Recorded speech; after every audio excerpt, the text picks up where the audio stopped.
ਅੱਜ ਤੋਂ 100 ਦਿਨ ਪਹਿਲਾਂ ਕਿਸਾਨਾਂ ਨੇ ਇਹ ਗੱਲ ਕੀਤੀ ਸੀ ਕਿ ਅਸੀਂ 2 ਦਿਨਾਂ ਵਾਸਤੇ ਦਿੱਲੀ ਨੂੰ ਕੂਚ ਕਰਨਾ ਹੈ। ਇਹ ਨਹੀਂ ਸੀ ਕਿਹਾ ਕਿ ਉੱਥੇ ਜਾ ਕੇ ਮੋਰਚਾ ਲਾ ਲੈਣਾ।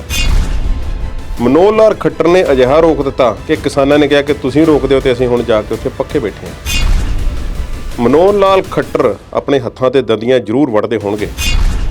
ਜਾਤ ਤੋਂ ਧਰਮ ਤੋਂ ਤੇ ਬਾਕੀ ਚੀਜ਼ਾਂ ਤੋਂ ਉੱਪਰ ਉੱਠ ਕੇ ਕਿਸਾਨੀ ਇਕੱਠੀ ਹੋਈ ਹੈ।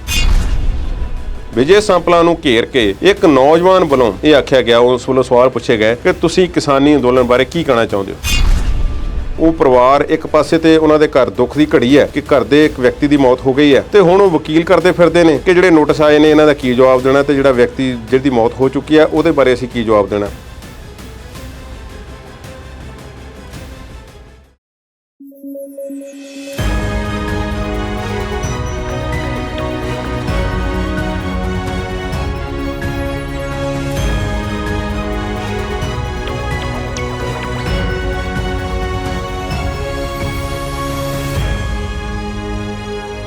ਪੰਜਾਬੀ ਨੈਸ਼ਨਲ ਟੀਵੀ ਦੇਖ ਰਹੇ ਦਰਸ਼ਕਾਂ ਨੂੰ ਜੀ ਆਇਆਂ ਆਖਦੇ ਹਾਂ। ਤੁਹਾਡਾ ਮਨਪਸੰਦ ਪ੍ਰੋਗਰਾਮ ਵਿਚਾਰ ਚਰਚਾ ਲੈ ਕੇ ਇੱਕ ਵਾਰ ਫਿਰ ਤੋਂ ਹਾਜ਼ਰ ਹੋ ਗਏ ਹਾਂ। ਅੱਜ ਦੇ ਪ੍ਰੋਗਰਾਮ ਦੇ ਵਿੱਚ ਅਸੀਂ ਚਰਚਾ ਕਰਾਂਗੇ ਕਿ ਕਿਸਾਨ ਅੰਦੋਲਨ ਨੂੰ 100 ਦਿਨ ਪੂਰੇ ਹੋ ਗਏ ਨੇ ਤੇ ਹੁਣ ਮੌਜੂਦਾ ਸਥਿਤੀ ਕੀ ਹੈ। ਇਸ ਤੋਂ ਬਾਅਦ ਕੀ ਰਣਨੀਤੀਆਂ ਨੇ, ਸਾਰਾ ਲੇਖਾ ਜੋਖਾ ਕਰਾਂਗੇ। ਇਸ ਤੋਂ ਬਾਅਦ ਕਿਸਾਨ ਆਗੂ ਰਾਕੇਸ਼ ਟਿਕੈਤ ਕਣਕ ਵੇਚਣ ਨੂੰ ਲੈ ਕੇ ਹੁਣ ਕੀ ਬਿਆਨ ਦੇ ਰਹੇ ਨੇ। ਪੰਜਾਬ ਦੀ ਵਿਧਾਨ ਸਭਾ ਦੀ ਵੀ ਗੱਲ ਕਰਾਂਗੇ। ਦਿੱਲੀ ਪੁਲਿਸ ਮ੍ਰਿਤਕ ਕਿਸਾਨਾਂ ਨੂੰ ਕਿਉਂ ਨੋਟਿਸ ਭੇਜ ਰਹੀ ਹੈ। ਇਹਨਾਂ ਸਾਰੇ ਸਵਾਲਾਂ ਦੇ ਜਵਾਬ ਜਾਣਾਂਗੇ ਆਪਣੇ ਐਕਸਪਰਟਸ ਕੋਲੋਂ। ਇਸ ਵੇਲੇ ਮੇਰੇ ਨਾਲ ਸਟੂਡੀਓ ਦੇ ਵਿੱਚ ਮੌਜੂਦ ਨੇ ਸਰਦਾਰ ਕੁਲਦੀਪ ਸਿੰਘ ਹੀਰ ਜੀ ਤੇ ਅੰਮ੍ਰਿਤਪਾਲ ਸ਼ਰਮਾ ਜੀ। ਸਤਿ ਸ਼੍ਰੀ ਅਕਾਲ ਕੁਲਦੀਪ ਜੀ, ਸਤਿ ਸ਼੍ਰੀ ਅਕਾਲ ਸ਼ਰਮਾ ਜੀ। ਸਵਾਗਤ ਕਰਦੇ ਹਾਂ ਜੀ ਤੁਹਾਡਾ ਪ੍ਰੋਗਰਾਮ। ਜੀ ਥੈਂਕ ਯੂ। ਕੁਲਦੀਪ ਜੀ, 100 ਦਿਨ ਪੂਰੇ ਹੋ ਗਏ ਨੇ ਕਿਸਾਨ ਅੰਦੋਲਨ ਨੂੰ। ਅੱਜ ਵੀ ਕਿਸਾਨ ਆਪਣੇ ਹੱਕਾਂ ਦੀ ਖਾਤਰ ਡਟੇ ਹੋਏ ਨੇ ਤੇ ਪਰਨਾਲਾ ਫਿਰ ਉੱਥੇ ਦਾ ਉੱਥੇ ਹੀ ਆ। ਕੀ ਕਹਿਣਾ ਚਾਹੋਗੇ? ਕਿਸਾਨ ਅੰਦੋਲਨ ਨੂੰ 100 ਦਿਨ ਨਹੀਂ ਹੋਏ ਜੀ।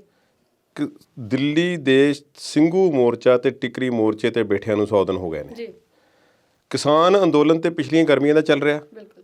ਗਰਮੀਆਂ ਦੇ ਵਿੱਚ ਇਹ ਅੰਦੋਲਨ ਸ਼ੁਰੂ ਹੋਇਆ ਜੀ। ਤੇ ਸ਼ੁਰੂਆਤ ਇਸ ਦੀ ਹੋਈ ਪੰਜਾਬ ਦੇ ਜੋ ਪ੍ਰਮੁੱਖ ਟੋਲ ਪਲਾਜ਼ੇ ਸਨ ਉੱਥੋਂ। ਹੌਲੀ ਹੌਲੀ 1 2 3 ਜਿਵੇਂ ਕਹਿੰਦੇ ਨੇ ਕਿ ਹੌਲੀ ਹੌਲੀ ਕਾਫਲਾ ਜਿਹੜਾ ਸੀ ਬਣ ਗਿਆ। ਜੀ। ਔਰ ਕਾਫਲਾ ਅਜਿਹਾ ਬਣਿਆ ਕਿ ਮਨੋਹਰ ਲਾਲ ਖੱਟਰ ਜੀ ਕਹਿੰਦੇ ਕਿ ਮੈਂ ਟੱਪਣ ਨਹੀਂ ਦੇਣਾ ਹੁਣ ਤੁਹਾਨੂੰ ਸਰਹੱਦ ਤੋਂ। ਜੀ। ਤੁਹਾਡਾ ਜਾਣਾ ਉੱਥੇ ਠੀਕ ਨਹੀਂ। ਜੀ। ਇਸ ਤਰ੍ਹਾਂ ਦਿੱਲੀ ਨੂੰ ਕੂਚ ਕਰਨਾ ਠੀਕ ਨਹੀਂ। ਤੇ ਉਹ ਨਾਕੇ ਲਾ ਕੇ ਬਹਿ ਗਏ। ਜੀ। ਸੜਕਾਂ ਪੁੱਟ ਦਿੱਤੀਆਂ, ਕਿਤੇ ਬੈਰੀਕੇਡ ਜਿਹਾ ਲਾ ਦਿੱਤੇ ਪੁਲਾਂ ਦੇ ਉੱਪਰ ਤੇ ਜਾਣ ਨਹੀਂ ਦੇਣਾ। ਜੀ। ਹੰਝੂ ਗੈਸ ਵਾਲੀਆਂ ਗੱਡੀਆਂ ਮੰਗਾ ਲਈਆਂ, ਹੰਝੂ ਗੈਸ ਦੇ ਗੋਲੇ ਮੰਗਵਾ ਲਏ ਤੇ ਵਾਟਰ ਕੈਨਨ ਮੰਗਾ ਲਈਆਂ ਅੱਗ ਬੁਝਾਉਣ ਲਈ। ਉਹਨਾਂ ਕੰਮਾਂ ਨੂੰ ਕਿਸਾਨਾਂ ਨੇ ਬਹੁਤ ਸੀਰੀਅਸਲੀ ਲਿਆ, ਉਹਨਾਂ ਗੱਲਾਂ ਨੂੰ ਕਿ ਇਹ ਜੇ ਰੋਕਦਾ ਹੈ ਤੇ ਹੁਣ ਅਸੀਂ ਜਾਣਾ ਹੈ। ਜੀ। ਅੱਜ ਤੋਂ 100 ਦਿਨ ਪਹਿਲਾਂ ਕਿਸਾਨਾਂ ਨੇ ਇਹ ਗੱਲ ਕੀਤੀ ਸੀ ਕਿ ਅਸੀਂ 2 ਦਿਨਾਂ ਵਾਸਤੇ ਦਿੱਲੀ ਨੂੰ ਕੂਚ ਕਰਨਾ ਹੈ। ਜੀ। ਇਹ ਨਹੀਂ ਸੀ ਕਿਹਾ ਕਿ ਉੱਥੇ ਜਾ ਕੇ ਮੋਰਚਾ ਲਾ ਲੈਣਾ। ਬਿਲਕੁਲ। ਤੇ ਮਨੋਹਰ ਲਾਲ ਖੱਟਰ ਨੇ ਅਜਿਹਾ ਰੋਕ ਦਿੱਤਾ ਕਿ ਕਿਸਾਨਾਂ ਨੇ ਕਿਹਾ ਕਿ ਤੁਸੀਂ ਰੋਕ ਦਿਓ ਤੇ ਅਸੀਂ ਹੁਣ ਜਾ ਕੇ ਉੱਥੇ ਪੱਕੇ ਬੈਠੇ ਹਾਂ। ਜੀ। ਤੇ ਬਹਿ ਗਏ, ਫਿਰ ਬੈਠੇ ਹੋਏ ਨੇ ਅੱਜ ਵੀ। ਜੀ। ਬੜੇ ਉਤਰਾਅ ਚੜ੍ਹਾਅ ਆਏ ਨੇ ਇਸ ਅੰਦੋਲਨ ਦੇ ਵਿੱਚ। ਤੇ ਮਨੋਹਰ ਲਾਲ ਖੱਟਰ ਆਪਣੇ ਹੱਥਾਂ ਤੇ ਦੰਦੀਆਂ ਜ਼ਰੂਰ ਵੜਦੇ ਹੋਣਗੇ। ਜੀ। ਇਸ ਵੇਲੇ ਉਹਨਾਂ ਦਾ ਬਜਟ ਇਜਲਾਸ ਚੱਲ ਰਿਹਾ ਹਰਿਆਣੇ ਦੇ ਵਿੱਚ। ਜੇਜੇਪੀ ਦੇ ਨਾਲ ਭਾਈਵਾਲ ਸਰਕਾਰ ਹੈ, ਮਾਈਨੋਰਿਟੀ ਗਵਰਨਮੈਂਟ ਹੈ, ਬਹੁਮਤ ਉਹਨਾਂ ਦੇ ਕੋਲ ਨਹੀਂ। ਜੀ। ਜੇ ਮਾੜੀ ਮੋਟੀ ਕੋਈ ਹਿਲਜੁਲ ਹੁੰਦੀ ਹੈ ਤੇ ਕਿਸਾਨ ਅੰਦੋਲਨ ਦਾ ਪਹਿਲਾ ਝਟਕਾ ਜਿਹੜਾ ਹੈ ਮਨੋਹਰ ਲਾਲ ਖੱਟਰ ਨੂੰ ਲੱਗੇਗਾ। ਜੀ। ਇਸ ਗੱਲ ਦਾ ਉਹਨਾਂ ਨੂੰ ਪਤਾ ਹੈ। ਫਿਰ ਵੀ ਹਰਿਆਣੇ ਨੇ ਇੱਕ ਹੱਦ ਤੱਕ ਦੀ ਸਖਤੀ ਜਿਹੜੀ ਸੀ ਉਹ ਬਰਕਰਾਰ ਰੱਖੀ ਅੰਦੋਲਨ ਤੇ, ਕਿਉਂਕਿ ਕੇਂਦਰ ਦੇ ਵਿੱਚ ਭਾਜਪਾ ਹੈ ਤੇ ਹਰਿਆਣੇ ਦੇ ਵਿੱਚ ਭਾਜਪਾ ਹੈ। ਜੀ।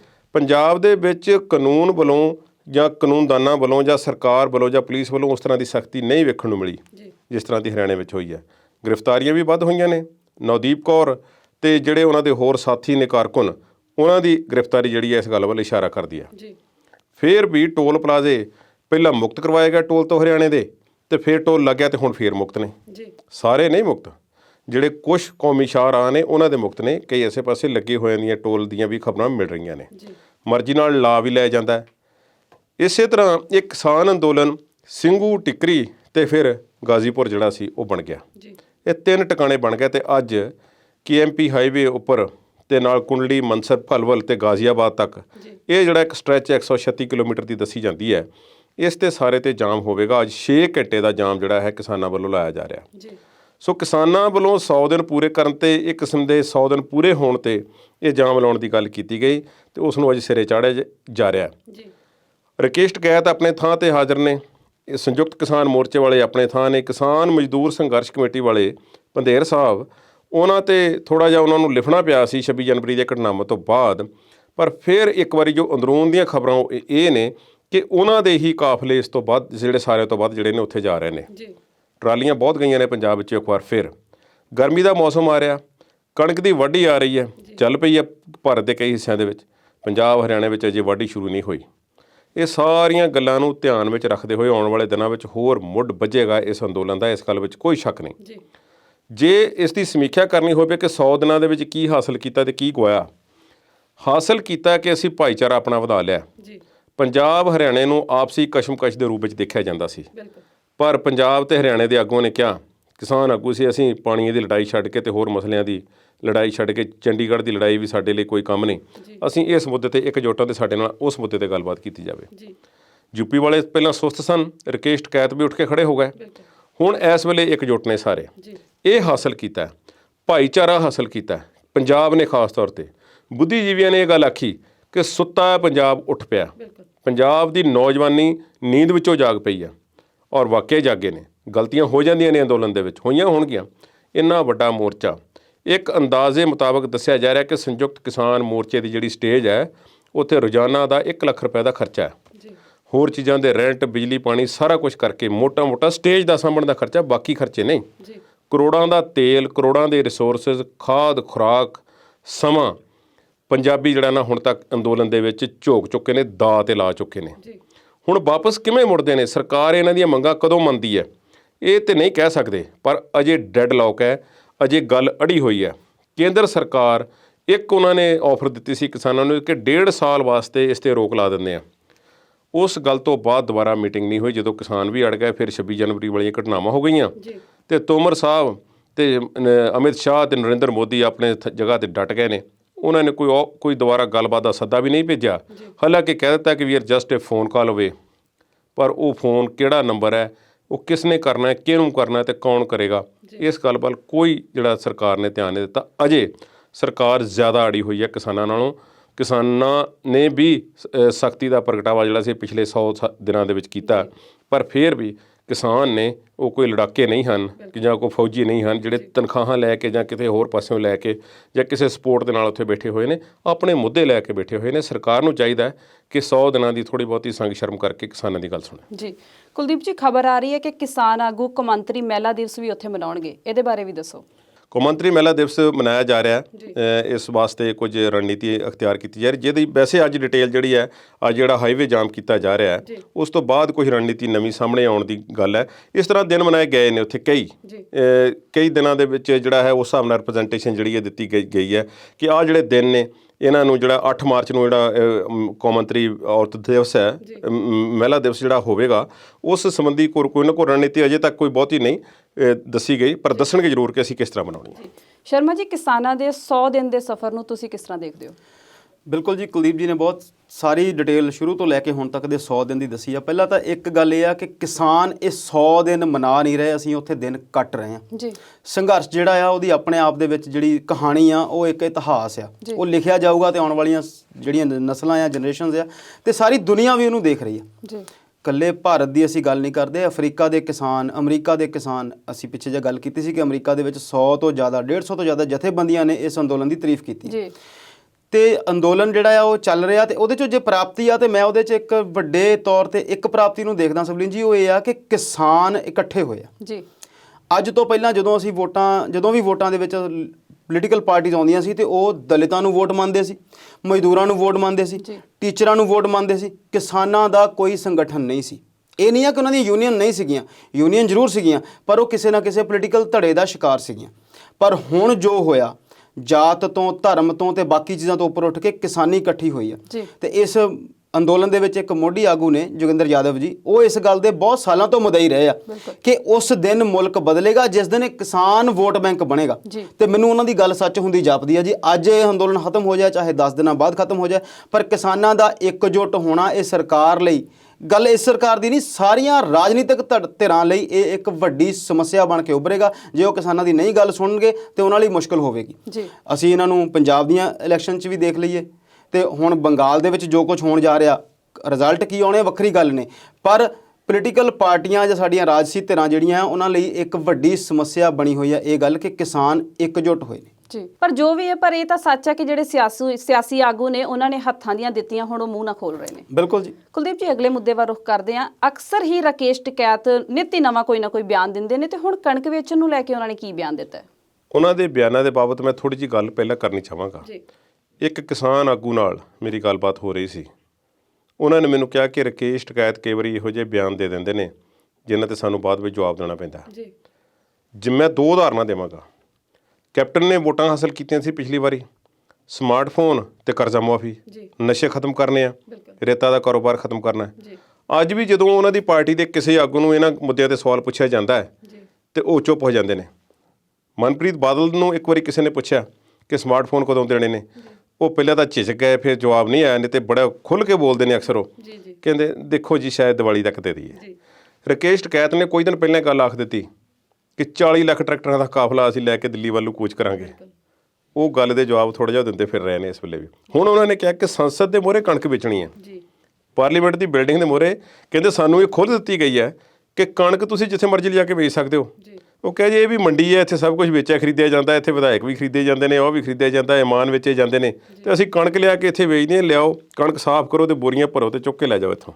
ਇਹ ਗੱਲ ਉਹਨਾਂ ਨੇ ਕੀਤੀ ਹੈ। ਅਸਲੀਅਤ ਦੇ ਵਿੱਚ ਕਿੰਨੀ ਕੁ ਹੈ ਤਾਂ ਰਾਕੇਸ਼ ਟਿਕੈਤ ਜਾਣਦੇ ਨੇ, ਪਰ ਜਿਸ ਤਰ੍ਹਾਂ ਦੇ ਉਹ ਰਾਜਨੀਤਿਕ ਪੈਂਤੜੇ ਅਪਣਾ ਕੇ ਸਰਕਾਰ ਨੂੰ ਘੇਰਦੇ ਨੇ ਉਹ ਵਾਕਿਆ ਇੱਕ ਵੱਖਰੀ ਜਿਹੀ ਗੱਲ ਹੈ। ਸੰਯੁਕਤ ਕਿਸਾਨ ਮੋਰਚਾ ਜਾਂ ਕਿਸਾਨ ਮਜ਼ਦੂਰ ਸੰਘਰਸ਼ ਕਮੇਟੀ ਜਾਂ ਟਿਕਰੀ 'ਤੇ ਬੈਠੇ ਹੋਏ ਸਾਡੇ ਜਿਹੜੇ ਕਿਸਾਨ ਆਗੂ ਸਨ, ਉਹਨਾਂ ਵੱਲੋਂ ਇਸ ਤਰ੍ਹਾਂ ਦੇ ਬਿਆਨ ਨਹੀਂ ਪਹਿਲਾਂ ਦਿੱਤੇ ਗਏ। ਰਾਕੇਸ਼ ਟਿਕੈਤ ਜ਼ਾਹਿਰਾ ਤੌਰ 'ਤੇ ਰਾਜਨੀਤਿਕ ਪਰਿਵਾਰ ਨਾਲ ਸੰਬੰਧ ਵੀ ਹੈ ਉਹਨਾਂ ਦਾ ਰਾਜਨੀਤੀ ਦੇ ਵਿੱਚ, ਤੇ ਕਿਸਾਨ ਆਗੂ ਦੇ ਤੌਰ 'ਤੇ ਉਹਨਾਂ ਦੇ ਪਿਤਾ ਜੀ ਤੇ ਖੁਦ ਉਹ ਪਹਿਲਾਂ ਤੋਂ ਪ੍ਰਚਲਿਤ ਨੇ, ਤੇ ਯੂਪੀ ਦੇ ਵਿੱਚ ਰਾਜਨੀਤੀ ਦਾ ਕਾਫੀ ਜ਼ੋਰ ਹੁੰਦਾ ਵੀ ਹੈ। ਸੋ ਬੜਾ ਉਹਨਾਂ ਨੇ ਇੱਕ ਬਿਆਨ ਜਿਹੜਾ ਦਿੱਤਾ, ਇਸ ਦੀ ਚਰਚਾ ਕਾਫੀ ਹੋ ਰਹੀ ਹੈ। ਮੁੱਦੇ ਹਾਲੇ ਹੋਰ ਵੀ ਬਹੁਤ ਨੇ, ਪਰ ਹੁਣ ਵੇਲਾ ਹੋ ਗਿਆ ਇੱਕ ਛੋਟੀ ਜਿਹੀ ਬ੍ਰੇਕ ਦਾ। ਜਲਦ ਹਾਜ਼ਰ ਹੁੰਦੇ ਹਾਂ।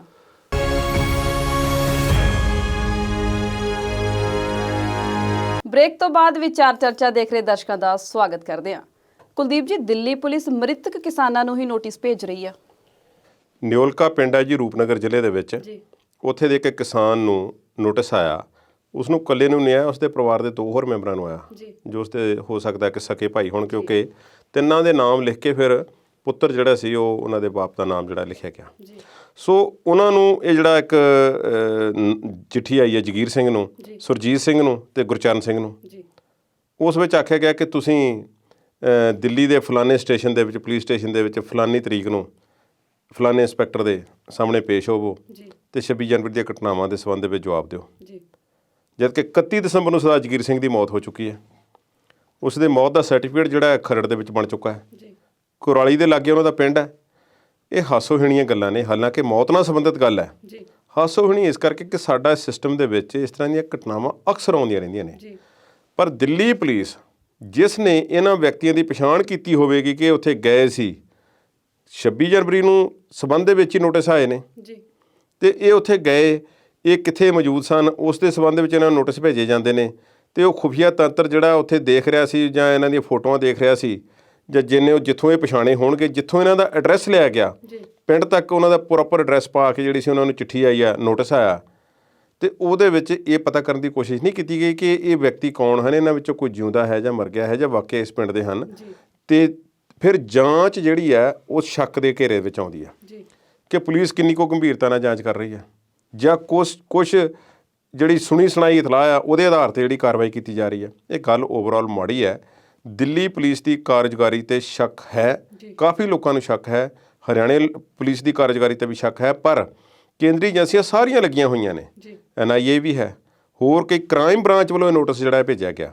ਬੜੀ ਸੀਰੀਅਸ ਗੱਲ ਹੈ ਕਿ ਇਸ ਤਰ੍ਹਾਂ ਵਿਅਕਤੀ ਨੂੰ ਨੋਟਿਸ ਆ ਜਾਣਾ, ਤੇ ਹੁਣ ਉਹ ਪਰਿਵਾਰ ਇੱਕ ਪਾਸੇ ਤੇ ਉਹਨਾਂ ਦੇ ਘਰ ਦੁੱਖ ਦੀ ਘੜੀ ਹੈ ਕਿ ਘਰ ਦੇ ਇੱਕ ਵਿਅਕਤੀ ਦੀ ਮੌਤ ਹੋ ਗਈ ਹੈ, ਤੇ ਹੁਣ ਉਹ ਵਕੀਲ ਕਰਦੇ ਫਿਰਦੇ ਨੇ ਕਿ ਜਿਹੜੇ ਨੋਟਿਸ ਆਏ ਨੇ ਇਹਨਾਂ ਦਾ ਕੀ ਜਵਾਬ ਦੇਣਾ, ਤੇ ਜਿਹੜਾ ਵਿਅਕਤੀ ਜਿਹਦੀ ਮੌਤ ਹੋ ਚੁੱਕੀ ਹੈ ਉਹਦੇ ਬਾਰੇ ਅਸੀਂ ਕੀ ਜਵਾਬ ਦੇਣਾ, ਕਿਸ ਤਰ੍ਹਾਂ ਜਵਾਬ ਦੇਣਗੇ। ਇਹ ਵੀ ਉਹਨਾਂ 'ਤੇ ਹੋਏਗਾ। ਸਾਡੇ ਮੁਲਕ ਦੇ ਵਿੱਚ ਅਜਿਹਾ ਸਿਸਟਮ ਹੈ, ਕਿਸੇ ਦੇ ਜਨਮ ਸਰਟੀਫਿਕੇਟ ਦੇ ਉੱਪਰ ਤਰੀਕ ਜਾਂ ਕੋਈ ਸਪੈਲਿੰਗ ਮਿਸਟੇਕ ਹੋ ਜਾਂਦਾ ਹੈ, ਜੋ ਕਲੈਰੀਕਲ ਸਟਾਫ ਦੀ ਗਲਤੀ ਹੁੰਦੀ ਹੈ ਅੰਦਰ ਬੈਠੇ ਦੀ, ਜਾਂ ਜਿਹੜੇ ਉੱਥੇ ਅਥਾਰਟੀਜ਼ ਬੈਠੀਆਂ ਹੋਈਆਂ ਨੇ ਉਹਨਾਂ ਦੀ ਹੁੰਦੀ ਹੈ, ਉਸ ਮਹਿਕਮੇ ਦੀ ਜ਼ਿੰਮੇਵਾਰੀ ਹੁੰਦੀ ਹੈ। ਜੇ ਉਹ ਗਲਤੀ ਦਰੁਸਤ ਕਰਵਾਉਣੀ ਪੈ ਜਾਏ, ਜਿਸ ਦਾ ਵੀ ਉਹ ਸਰਟੀਫਿਕੇਟ ਹੈ ਜਾਂ ਮੌਤ ਦਾ ਹੈ ਜਾਂ ਜਨਮ ਦਾ ਹੈ, ਤੇ ਉਸ ਦੇ ਇੰਨੇ ਕੁ ਗੇੜੇ ਲੱਗ ਜਾਂਦੇ ਨੇ ਕਿ ਉਹ ਸੋਚ ਵੀ ਨਹੀਂ ਸਕਦਾ। ਗਲਤੀ ਅੰਦਰਲੇ ਸਟਾਫ ਦੀ ਹੈ ਤੇ ਭੁਗਤਣੀ ਪੈਂਦੀ ਦੂਸਰੇ ਨੂੰ। ਹੁਣ ਇਹਨਾਂ ਨੂੰ ਭੁਗਤਣੀ ਪਏਗੀ। ਇਹ ਸਰਟੀਫਿਕੇਟ ਲੈ ਕੇ ਜਾਣਗੇ, ਉਹ ਕਿੱਥੇ ਸੀ, ਇਸ ਤਰ੍ਹਾਂ ਦੇ ਫੇਰ ਹਾਸੋਹੀਣੇ ਸਵਾਲ ਜਿਹੜੇ ਉਹਨਾਂ ਨੂੰ ਕੀਤੇ ਜਾਣਗੇ। ਇਹ ਦਿੱਲੀ ਪੁਲਿਸ ਦੀ ਕਾਰਜਕਾਰੀ ਤੇ ਸ਼ੱਕ ਦੀ ਸੂਈ ਜਿਹੜੀ ਆ ਹੋਰ ਪੱਕੀ ਹੁੰਦੀ ਹੈ। ਉਹਨਾਂ ਵੱਲੋਂ ਜਿਸ ਤਰ੍ਹਾਂ 26 ਜਨਵਰੀ ਦੀਆਂ ਘਟਨਾਵਾਂ ਨੂੰ ਲੈ ਕੇ ਜਾਂਚ ਕੀਤੀ ਜਾ ਰਹੀ ਹੈ, ਉਸ ਪ੍ਰਤੀ ਉਹਨਾਂ ਦੀ ਗੰਭੀਰਤਾ ਜਿਹੜੀ ਆ ਉਹ ਸਾਹਮਣੇ ਨਹੀਂ ਆ ਰਹੀ। ਜੀ ਸ਼ਰਮਾ ਜੀ, ਦਿੱਲੀ ਪੁਲਿਸ ਦਾ ਇੱਕ ਹੋਰ ਵੀ ਕਾਰਾ ਸਾਹਮਣੇ ਆਇਆ, ਉਹਨਾਂ ਨੇ ਔਰਤਾਂ ਨੂੰ ਗ੍ਰਿਫਤਾਰ ਕੀਤਾ ਸੀ। ਕੀ ਹੈ ਪੂਰਾ ਮਾਮਲਾ? ਬਿਲਕੁਲ ਜੀ, ਉਹ ਔਰਤਾਂ ਜਿਹੜੀਆਂ ਵਿਰੋਧ ਪ੍ਰਦਰਸ਼ਨ ਕਰ ਰਹੀਆਂ ਸੀ, ਕੱਲੀਆਂ ਔਰਤਾਂ ਹੀ ਨਹੀਂ ਗ੍ਰਿਫਤਾਰ ਕੀਤੀਆਂ, ਉਹਦੇ 'ਚ ਇੱਕ 2 ਸਾਲ ਦੀ ਬੱਚੀ ਵੀ ਗ੍ਰਿਫਤਾਰ ਕੀਤੀ ਜੀ। ਉਹ ਜਿੱਦਾਂ ਕੁਲਦੀਪ ਜੀ ਨੇ ਹੁਣੀ ਦੱਸਿਆ ਕਿ ਜਿਹੜੀ ਪੁਲਿਸ ਆ ਉਹਦੀ ਕਾਰਜਕਾਰੀ ਸ਼ੱਕ ਦੇ ਅਧੀਨ ਆਉਂਦੀ ਆ, ਪਰ ਉਹ ਸ਼ੱਕ ਦੇ ਅਧੀਨ ਇਸ ਕਰਕੇ ਆਉਂਦੀ ਆ ਕਿ ਜਦੋਂ ਅਸੀਂ ਦਿੱਲੀ ਪੁਲਿਸ ਦੀ ਗੱਲ ਕਰਦੇ ਹਾਂ ਤਾਂ ਜਿਹੜੀ ਦਿੱਲੀ ਪੁਲਿਸ ਦੀ ਹੈੱਡ ਏਜੰਸੀ ਆ ਉਹ ਜਿਹੜੀ ਆ ਹੋਮ ਮਿਨਿਸਟਰੀ ਕੋਲ ਆ ਜੀ। ਦਿੱਲੀ ਦੇ ਵਿੱਚ ਜਿੰਨੀ ਵੀ ਪੁਲਿਸ ਕੰਮ ਕਰਦੀ ਆ ਉਹ ਭਾਰਤ ਸਰਕਾਰ ਦੀ ਏਜੰਸੀ ਦੇ ਤੌਰ ਤੇ ਕੰਮ ਕਰਦੀ ਹੈ ਤੇ ਭਾਰਤ ਸਰਕਾਰ ਦਾ ਪੂਰਾ ਜ਼ੋਰ ਲੱਗਾ ਹੋਇਆ ਇਸ ਅੰਦੋਲਨ ਨੂੰ ਮੱਠਾ ਕਰਨ ਲਈ ਤੇ ਇਸ ਅੰਦੋਲਨ ਨੂੰ ਕਿਸੇ ਵੱਖਰੇ ਰਾਹ ਤੋਰਨ ਲਈ। ਜੀ। ਉਹ ਉਸ ਆਪਣੇ ਮਨਸੂਬੇ ਦੇ ਵਿੱਚ, ਆਪਣੇ ਇਰਾਦੇ ਦੇ ਵਿੱਚ ਸਫਲ ਤਾਂ ਨਹੀਂ ਹੋ ਪਾ ਰਿਹਾ, ਪਰ ਉਹਨਾਂ ਦਾ ਕੋਸ਼ਿਸ਼ ਜਿਹੜੀ, ਉਹਨਾਂ ਦਾ ਜ਼ੋਰ ਜਿਹੜਾ ਹੈ ਉਹ ਬਹੁਤ ਜ਼ਿਆਦਾ ਲੱਗਾ ਹੋਇਆ ਇਸ ਕੰਮ ਦੇ ਵਿੱਚ। ਉਹ ਕਈ ਵਾਰ ਬਹੁਤ ਵੱਖਰੇ ਤਰੀਕੇ ਦੇ ਨਾਲ ਉਹਨਾਂ ਨੇ ਇਹੋ ਜਿਹੇ ਕੰਮ ਕੀਤੇ ਨੇ, ਜਿੱਦਾਂ ਤੁਸੀਂ ਹੁਣੇ ਦੱਸਿਆ ਕਿ ਇੱਕ ਮਰੇ ਹੋਏ ਵਿਅਕਤੀ ਨੂੰ ਨੋਟਿਸ ਭੇਜ ਦੇਣਾ, ਇੱਕ 2 ਸਾਲ ਦੀ ਬੱਚੀ ਨੂੰ ਗ੍ਰਿਫਤਾਰ ਕਰ ਲੈਣਾ। ਉਸ ਤੋਂ ਪਹਿਲਾਂ ਨੌਦੀਪ ਕੌਰ, ਸ਼ਿਵ ਕੁਮਾਰ ਤੇ ਹੋਰ ਬਹੁਤ ਸਾਰੇ ਪੱਤਰਕਾਰ ਜਾਂ ਇਸ ਅੰਦੋਲਨ ਨਾਲ ਜੁੜੇ ਹੋਏ ਲੋਕਾਂ ਨੂੰ ਨੋਟਿਸ ਭੇਜਣੇ, ਉਹਨਾਂ ਨੂੰ ਗ੍ਰਿਫਤਾਰ ਕਰਨਾ, ਉਹਨਾਂ ਨਾਲ ਮਾਰ ਕੁਟਾਈ ਦੀਆਂ ਘਟਨਾਵਾਂ ਤੇ ਜੇਲ੍ਹ ਦੇ ਵਿੱਚ ਜੋ ਕੁਝ ਵੀ ਹੋਇਆ। ਤੇ ਸੰਯੁਕਤ ਕਿਸਾਨ ਮੋਰਚੇ ਨੇ ਉਹਦੇ ਲਈ ਵਕੀਲਾਂ ਦਾ ਪੈਨਲ ਬਣਾ ਕੇ ਬਹੁਤ ਸਾਰੀਆਂ ਚੀਜ਼ਾਂ ਨੂੰ ਲੈ ਕੇ ਹੱਲ ਕਰਨ ਦੀ ਕੋਸ਼ਿਸ਼ ਹੋ ਰਹੀ ਆ, ਪਰ ਜਿਹੜੀ ਪੁਲਿਸ ਆ ਉਹਦੀ ਜਿਹੜੀ ਕਾਰਜਕਾਰੀ ਆ ਉਹ ਬਹੁਤ ਜ਼ਿਆਦਾ ਸੰਦੇਹ ਵਾਲੀ ਆ। ਜੀ। ਪੁਲਿਸ ਦਾ ਕੰਮ ਕਿਤੇ ਨਾ ਕਿਤੇ ਲਾਅ ਐਂਡ ਆਰਡਰ ਨੂੰ ਬਹਾਲ ਕਰਨਾ ਹੁੰਦਾ। ਜੇ ਲੋਕ ਅੰਦੋਲਨ ਦੇ ਵਿੱਚ ਪਹੁੰਚ ਗਏ ਆ, ਉਹਨਾਂ ਦੀਆਂ ਕੋਈ ਡਿਮਾਂਡਸ ਨੇ। ਅਸੀਂ ਗੱਲ ਕੀਤੀ ਸੀ ਆਪਣੇ ਪਿਛਲੇ ਪ੍ਰੋਗਰਾਮ ਵਿੱਚ ਹੀ ਸੁਲੀਨ ਕੌਰ ਜੀ, ਕਿ ਦੁਨੀਆ ਦੀਆਂ ਵੱਖ-ਵੱਖ ਸੰਸਦਾਂ ਦੇ ਵਿੱਚ ਇਸ ਗੱਲ ਦੀ ਗੱਲ ਹੋ ਰਹੀ ਆ ਕਿ ਪ੍ਰਦਰਸ਼ਨਕਾਰੀਆਂ ਦੀ ਜਿਹੜੀ ਸੁਰੱਖਿਆ ਹੈ ਉਹਨੂੰ ਯਕੀਨੀ ਬਣਾਇਆ ਜਾਵੇ ਤੇ ਪ੍ਰੈਸ ਦੀ ਸੁਰੱਖਿਆ ਨੂੰ ਯਕੀਨੀ ਬਣਾਇਆ ਜਾਵੇ। ਪਰ ਦਿੱਲੀ ਪੁਲਿਸ ਤੇ ਜਿਹੜੀ ਸੈਂਟਰ ਸਰਕਾਰ ਆ ਉਹਨਾਂ ਨੇ ਇਹ ਤਹਈਆ ਹੀ ਕਰ ਲਿਆ ਕਿ ਅਸੀਂ ਕਿਸੇ ਦੀ ਕੋਈ ਗੱਲ ਨਹੀਂ ਸੁਣਨੀ। ਜੀ। ਇਸੇ ਕਰਕੇ ਬੀਤੇ ਦਿਨੀ ਐਮਨੈਸਟੀ ਇੰਟਰਨੈਸ਼ਨਲ ਵਰਗੀਆਂ ਜਿਹੜੀਆਂ ਮਨੁੱਖੀ ਅਧਿਕਾਰਾਂ ਨਾਲ ਕੰਮ ਕਰਨ ਵਾਲੀਆਂ ਸੰਸਥਾਵਾਂ ਸੀਗੀਆਂ, ਉਹਨਾਂ ਨੇ ਹਿੰਦੁਸਤਾਨ ਨੂੰ ਛੱਡਣ ਦਾ ਫੈਸਲਾ ਕਰ ਲਿਆ। ਜੀ। ਤੇ ਜਦੋਂ ਅਸੀਂ ਫਿਰ ਇਹਨਾਂ ਦੀਆਂ ਬਾਅਦ ਵਿੱਚ ਕੁਝ ਰਿਸਰਚ ਹੋਵੇਗੀ, ਸਰਵੇ ਹੋਣਗੇ ਤੇ ਇਹਨਾਂ ਦੇ ਜਿਹੜੇ ਇੰਡੈਕਸ ਜਾਰੀ ਹੋਣਗੇ ਤੇ ਫਿਰ ਇਹਨਾਂ ਦਾ ਜਿਹੜਾ ਨੰਬਰ ਹਿਊਮਨ ਰਿਸੋਰਸਿਸ ਦੀ ਕਰਨ ਦਾ, ਉਹਨਾਂ ਦੀ ਹੱਕਾਂ ਦੀ ਰਾਖੀ ਕਰਨ ਦਾ ਤੇ ਮਨੁੱਖਤਾ ਦੇ ਰਹਿਣ ਵਾਲੇ ਦੇਸ਼ਾਂ ਦੀ ਜਦੋਂ ਗਿਣਤੀ ਕਰਾਂਗੇ ਤੇ ਉਹ ਫਿਰ ਦਿਨ ਪਰ ਦਿਨ ਖਿਸਕਦਾ ਹੀ ਜਾ ਰਿਹਾ। ਜੀ। ਕੁਲਦੀਪ ਜੀ, ਅਗਲੇ ਮੁੱਦੇ ਵੱਲ ਰੁਖ ਕਰਦੇ ਹਾਂ। ਵਿਜੇ ਸਾਂਪਲਾ ਨੂੰ ਕਿਹੜੀ ਗੱਲੋਂ ਵਿਰੋਧ ਦਾ ਸਾਹਮਣਾ ਕਰਨਾ ਪੈ ਰਿਹਾ? ਵਿਜੇ ਸਾਂਪਲਾ ਪਿਛਲੀ ਵਾਰੀ ਕੇਂਦਰੀ ਮੰਤਰੀ ਸਨ। ਨਰਿੰਦਰ ਮੋਦੀ ਦੀ ਜਿਹੜੀ ਪਹਿਲੀ ਵਾਰੀ ਸਰਕਾਰ ਬਣੀ ਸੀ 2014 ਦੇ ਵਿੱਚ 2019 ਤੱਕ, ਉਸ ਦੇ ਵਿੱਚ ਉਹ ਮੰਤਰੀ ਰਹੇ ਨੇ। ਹੁਸ਼ਿਆਰਪੁਰ ਤੋਂ ਮੈਂਬਰ ਪਾਰਲੀਮੈਂਟ ਸਨ ਲੋਕ ਸਭਾ। ਹੁਸ਼ਿਆਰਪੁਰ ਦੀ ਸੀਟ ਇੱਕ ਕਿਸਮ ਦੀ ਵਕਾਰੀ ਬਣ ਗਈ ਹੈ ਤਕਰੀਬਨ ਹਰ ਇੱਕ ਪਾਰਟੀ ਲਈ। ਇੱਥੋਂ ਕਦੇ ਬਾਬੂ ਕਾਂਸ਼ੀ ਰਾਮ ਨੇ ਵੀ ਇਲੈਕਸ਼ਨ ਲੜੀ ਸੀ, ਜੋ ਦਲਿਤਾਂ ਦੇ ਮਸੀਹਾ ਆਗੂ ਵਜੋਂ ਜਾਣੇ ਜਾਂਦੇ ਸਨ, ਉਹ ਵੀ ਜਿੱਤੇ ਸਨ। ਫਿਰ ਇੱਥੋਂ ਸੰਤੋਸ਼ ਚੌਧਰੀ ਕਾਂਗਰਸ ਵੱਲੋਂ ਮੈਂਬਰ ਪਾਰਲੀਮੈਂਟ ਰਹੀ ਹੈ, ਉਹ ਵੀ ਮਿਨਿਸਟਰ ਬਣੀ ਸੀ ਕੇਂਦਰ ਦੇ ਵਿੱਚ। ਫਿਰ ਵਿਜੇ ਸਾਂਪਲਾ ਬਣੇ, ਉਹ ਵੀ ਮੰਤਰੀ ਰਹੇ, ਤੇ ਹੁਣ ਸੋਮ ਪ੍ਰਕਾਸ਼ ਨੇ, ਉਹ ਵੀ ਮੰਤਰੀ ਨੇ। ਸੋ ਪੰਜਾਬ ਨੂੰ ਰਿਪਰੈਜ਼ੈਂਟੇਸ਼ਨ ਜਿਹੜੀ ਕੇਂਦਰ ਦੇ ਵਿੱਚ ਹੁਸ਼ਿਆਰਪੁਰ ਸੀਟ ਦੇ ਥਰੂ ਮਿਲਦੀ ਰਹੀ ਹੈ ਕਿਸੇ ਨਾ ਕਿਸੇ ਤਰੀਕੇ। ਵਿਜੇ ਸਾਂਪਲਾ ਨੂੰ ਜਦੋਂ 2019 ਦੇ ਵਿੱਚ ਐਂਟੀ ਇਨਕੰਬੈਂਸੀ ਫੈਕਟਰ ਜੋੜਾ ਕੇ ਹੋ ਸਕਦਾ ਸੀ ਕਿ ਇਸ ਖੇਤਰ ਦੇ ਵਿੱਚ ਬੀਜੇਪੀ ਨੂੰ ਵਿਰੋਧ ਝੱਲਣਾ ਪੈ ਸਕਦਾ ਸੀ ਉਮੀਦਵਾਰ ਦੀਆਂ ਕੁਝ ਗਲਤੀਆਂ ਕਰਕੇ ਜਾਂ ਕੋਈ ਹੋਰ, ਉਸ ਫੈਕਟਰ ਨੂੰ ਘੱਟ ਕਰਨ ਲਈ ਵਿਜੇ ਸਾਂਪਲਾ ਦੀ ਟਿਕਟ ਜਿਹੜੀ ਸੀ ਉਹ ਭਾਰਤੀ ਜਨਤਾ ਪਾਰਟੀ ਨੇ ਕੱਟ ਦਿੱਤੀ ਤੇ ਉਸ ਦੀ ਜਗ੍ਹਾ ਤੇ ਸੋਮ ਪ੍ਰਕਾਸ਼ ਨੂੰ ਦੇ ਦਿੱਤੀ। ਉਸ ਵੇਲੇ ਉਹਨਾਂ ਨੇ ਇੱਕ ਜੁਮਲਾ ਛੱਡਿਆ ਸੀ, ਵਿਜੇ ਸਾਂਪਲਾ ਨੇ ਟਵੀਟ ਕੀਤਾ ਸੀ ਜਿਸ ਦਿਨ ਉਹਨਾਂ ਨੂੰ ਸ਼ਾਮ ਨੂੰ ਫੈਸਲਾ ਹੋ ਗਿਆ ਕਿ ਸੋਮ ਪ੍ਰਕਾਸ਼ ਨੂੰ ਟਿਕਟ ਜਿਹੜੀ ਦਿੱਤੀ ਜਾਵੇਗੀ ਤੇ ਵਿਜੇ ਸਾਂਪਲਾ ਨੂੰ ਨਹੀਂ ਮਿਲੇਗੀ। ਤੇ ਉਹਨਾਂ ਨੇ ਆਖਿਆ ਸੀ ਕਿ ਆਪ ਨੇ ਤਾਂ ਗਊ ਹੱਤਿਆ ਕਰ ਦੀ, ਭਾਵ ਕਿ ਮੈਨੂੰ ਟਿਕਟ ਨਾ ਦੇ ਕੇ ਤੁਸੀਂ ਉਸ ਤਰ੍ਹਾਂ ਦਾ ਜੁਰਮ ਕੀਤਾ ਜਿਵੇਂ ਗਊ ਹੱਤਿਆ ਕੀਤੀ ਜਾਂਦੀ ਹੈ। ਉਸ ਤੋਂ ਬਾਅਦ ਇਉਂ ਲੱਗਦਾ ਸੀ ਕਿ ਵਿਜੇ ਸਾਂਪਲਾ ਜਿਹੜੇ ਹਨ ਉਹ ਬੀਜੇਪੀ ਤੋਂ ਬਾਗੀ ਹੋ ਸਕਦੇ ਨੇ, ਪਰ ਉਹ ਵਫਾਦਾਰ ਸਿਪਾਹੀ ਨਿਕਲੇ ਪਾਰਟੀ ਦੇ।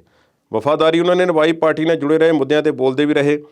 ਕਈ ਗੱਲਾਂ 'ਤੇ ਉਹਨਾਂ ਨੇ ਲੋਕਲ ਏਰੀਏ ਦੇ ਵਿੱਚ ਜੋ ਉਹਨਾਂ ਦਾ ਦਖਲਅੰਦਾਜ਼ੀ ਹੋ ਸਕਦੀ ਸੀ ਉਹ ਉਸ ਤੋਂ ਉਹਨਾਂ ਨੇ ਪੈਰ ਪਿੱਛੇ ਖਿੱਚ ਲਏ, ਪਰ ਉਹ ਵਿਜੇ ਸਾਂਪਲਾ ਭਾਜਪਾ ਦੇ ਨਾਲ ਜੁੜੇ ਰਹੇ ਤੇ ਭਾਜਪਾ ਨੇ ਉਹਨਾਂ ਨੂੰ ਨਵਾਜਿਆ ਹੈ। ਨੈਸ਼ਨਲ ਕਮਿਸ਼ਨ ਆਫ ਸ਼ੈਡਿਊਲਡ ਕਾਸਟ, ਇਹ ਕਮਿਸ਼ਨ ਜਿਹੜਾ ਹੈ ਕੇਂਦਰੀ ਕਮਿਸ਼ਨ ਹੈ, ਉਸ ਦੇ ਚੇਅਰਮੈਨ ਉਹਨਾਂ ਨੂੰ ਨਿਯੁਕਤ ਕਰ ਦਿੱਤਾ ਗਿਆ ਹੁਣ ਕੁਛ ਦਿਨ ਪਹਿਲਾਂ। ਪਿਛਲੇ ਸਾਲ ਮਈ ਤੋਂ ਲੈ ਕੇ ਹੁਣ ਤੱਕ ਇਹ ਕੁਰਸੀ ਖਾਲੀ ਸੀ, ਕਿਸੇ ਨੂੰ ਵੀ ਚੇਅਰਮੈਨ ਨਹੀਂ ਬਣਾਇਆ ਗਿਆ ਸੀ। ਜ਼ਾਹਿਰਾ ਤੌਰ 'ਤੇ ਉਹਨਾਂ ਦੀ ਜਿਹੜੀ ਪੋਸਟ ਹੈ ਉਹ ਸੰਵਿਧਾਨਿਕ ਹੈ, ਪਰ ਉਹਨਾਂ ਨੂੰ ਅਹੁਦਾ ਜਿਹੜਾ ਹੈ ਉਹ ਭਾਰਤੀ ਜਨਤਾ ਪਾਰਟੀ ਦੇ ਇੱਕ ਆਗੂ ਹੋਣ ਦੇ ਕਰਕੇ ਮਿਲਿਆ ਤੇ ਭਾਰਤੀ ਜਨਤਾ ਪਾਰਟੀ ਦੇ ਵਫਾਦਾਰ ਸਿਪਾਹੀ ਹੋਣ ਦੇ ਕਰਕੇ ਹੀ ਮਿਲਿਆ। ਸੋ ਉਹ ਜਦੋਂ ਬਣ ਗਿਆ ਚੇਅਰਮੈਨ ਤੇ ਸ਼੍ਰੀ ਦਰਬਾਰ ਸਾਹਿਬ ਜਾਂਦੇ ਨੇ ਕੱਲ੍ਹ ਉਹ ਮੱਥਾ ਟੇਕਣ, ਉਹਨਾਂ ਦੇ ਨਾਲ ਕੁਝ ਮੈਂਬਰ ਨੇ, ਕੁਝ ਉਹਨਾਂ ਦੇ ਸਾਥੀ ਨੇ, ਸਹਿਯੋਗੀ ਨੇ, ਉਹਨਾਂ ਦੇ ਨਾਲ ਪੁਲਿਸ ਵਾਲੇ ਨੇ ਜਾਂ ਗਾਰਡ ਨੇ ਜਾਂ ਸੁਰੱਖਿਆ ਵਾਲੇ ਨੇ, ਉਹ ਜਾਂਦੇ ਨੇ। ਤੇ ਸ਼ਵੇਤ ਮਲਿਕ ਜਿਹੜੇ ਨੇ ਭਾਜਪਾ ਆਗੂ ਨੇ ਉਹ ਵੀ ਜਾਂਦੇ ਨੇ ਅੰਮ੍ਰਿਤਸਰ ਦੇ ਵਿੱਚ, ਦੋਨੋਂ ਵੱਖ-ਵੱਖ ਜਗ੍ਹਾ ਗਏ ਨੇ। ਵਿਜੇ ਸਾਂਪਲਾਨ ਦਰਬਾਰ ਸਾਹਿਬ ਮੱਥਾ ਟੇਕਣ ਗਏ ਨੇ ਤੇ ਜਦੋਂ ਉੱਥੇ ਕੁਝ ਲੋਕਾਂ ਨੂੰ ਪਤਾ ਲੱਗਾ ਹੈ ਤੇ ਉਹ ਇਹਨਾਂ ਦਾ ਵਿਰੋਧ ਕਰਨ ਪਹੁੰਚ ਗਏ ਨੇ ਉੱਥੇ। ਵਿਜੇ ਸਾਂਪਲਾ ਨੂੰ ਘੇਰ ਕੇ ਇੱਕ ਨੌਜਵਾਨ ਵੱਲੋਂ ਇਹ ਆਖਿਆ ਗਿਆ, ਉਸ ਵੱਲੋਂ ਸਵਾਲ ਪੁੱਛੇ ਗਏ ਕਿ ਤੁਸੀਂ ਕਿਸਾਨੀ ਅੰਦੋਲਨ ਬਾਰੇ ਕੀ ਕਹਿਣਾ ਚਾਹੁੰਦੇ ਹੋ। ਹਾਲਾਂਕਿ ਉਹ ਨੌਜਵਾਨ ਕੋਈ ਪੱਤਰਕਾਰ ਨਹੀਂ ਸੀ, ਨਾ ਉਸ ਕੋਲ ਕੋਈ ਮਾਈਕ ਸੀ, ਸਿਰਫ ਉਸਨੇ ਸਾਹਮਣੇ ਖੜਾ ਹੋ ਕੇ ਜਿਹੜਾ ਸੀ ਇਹ ਵਿਜੇ ਸਾਂਪਲਾ ਨੂੰ ਸਵਾਲ ਪੁੱਛੇ।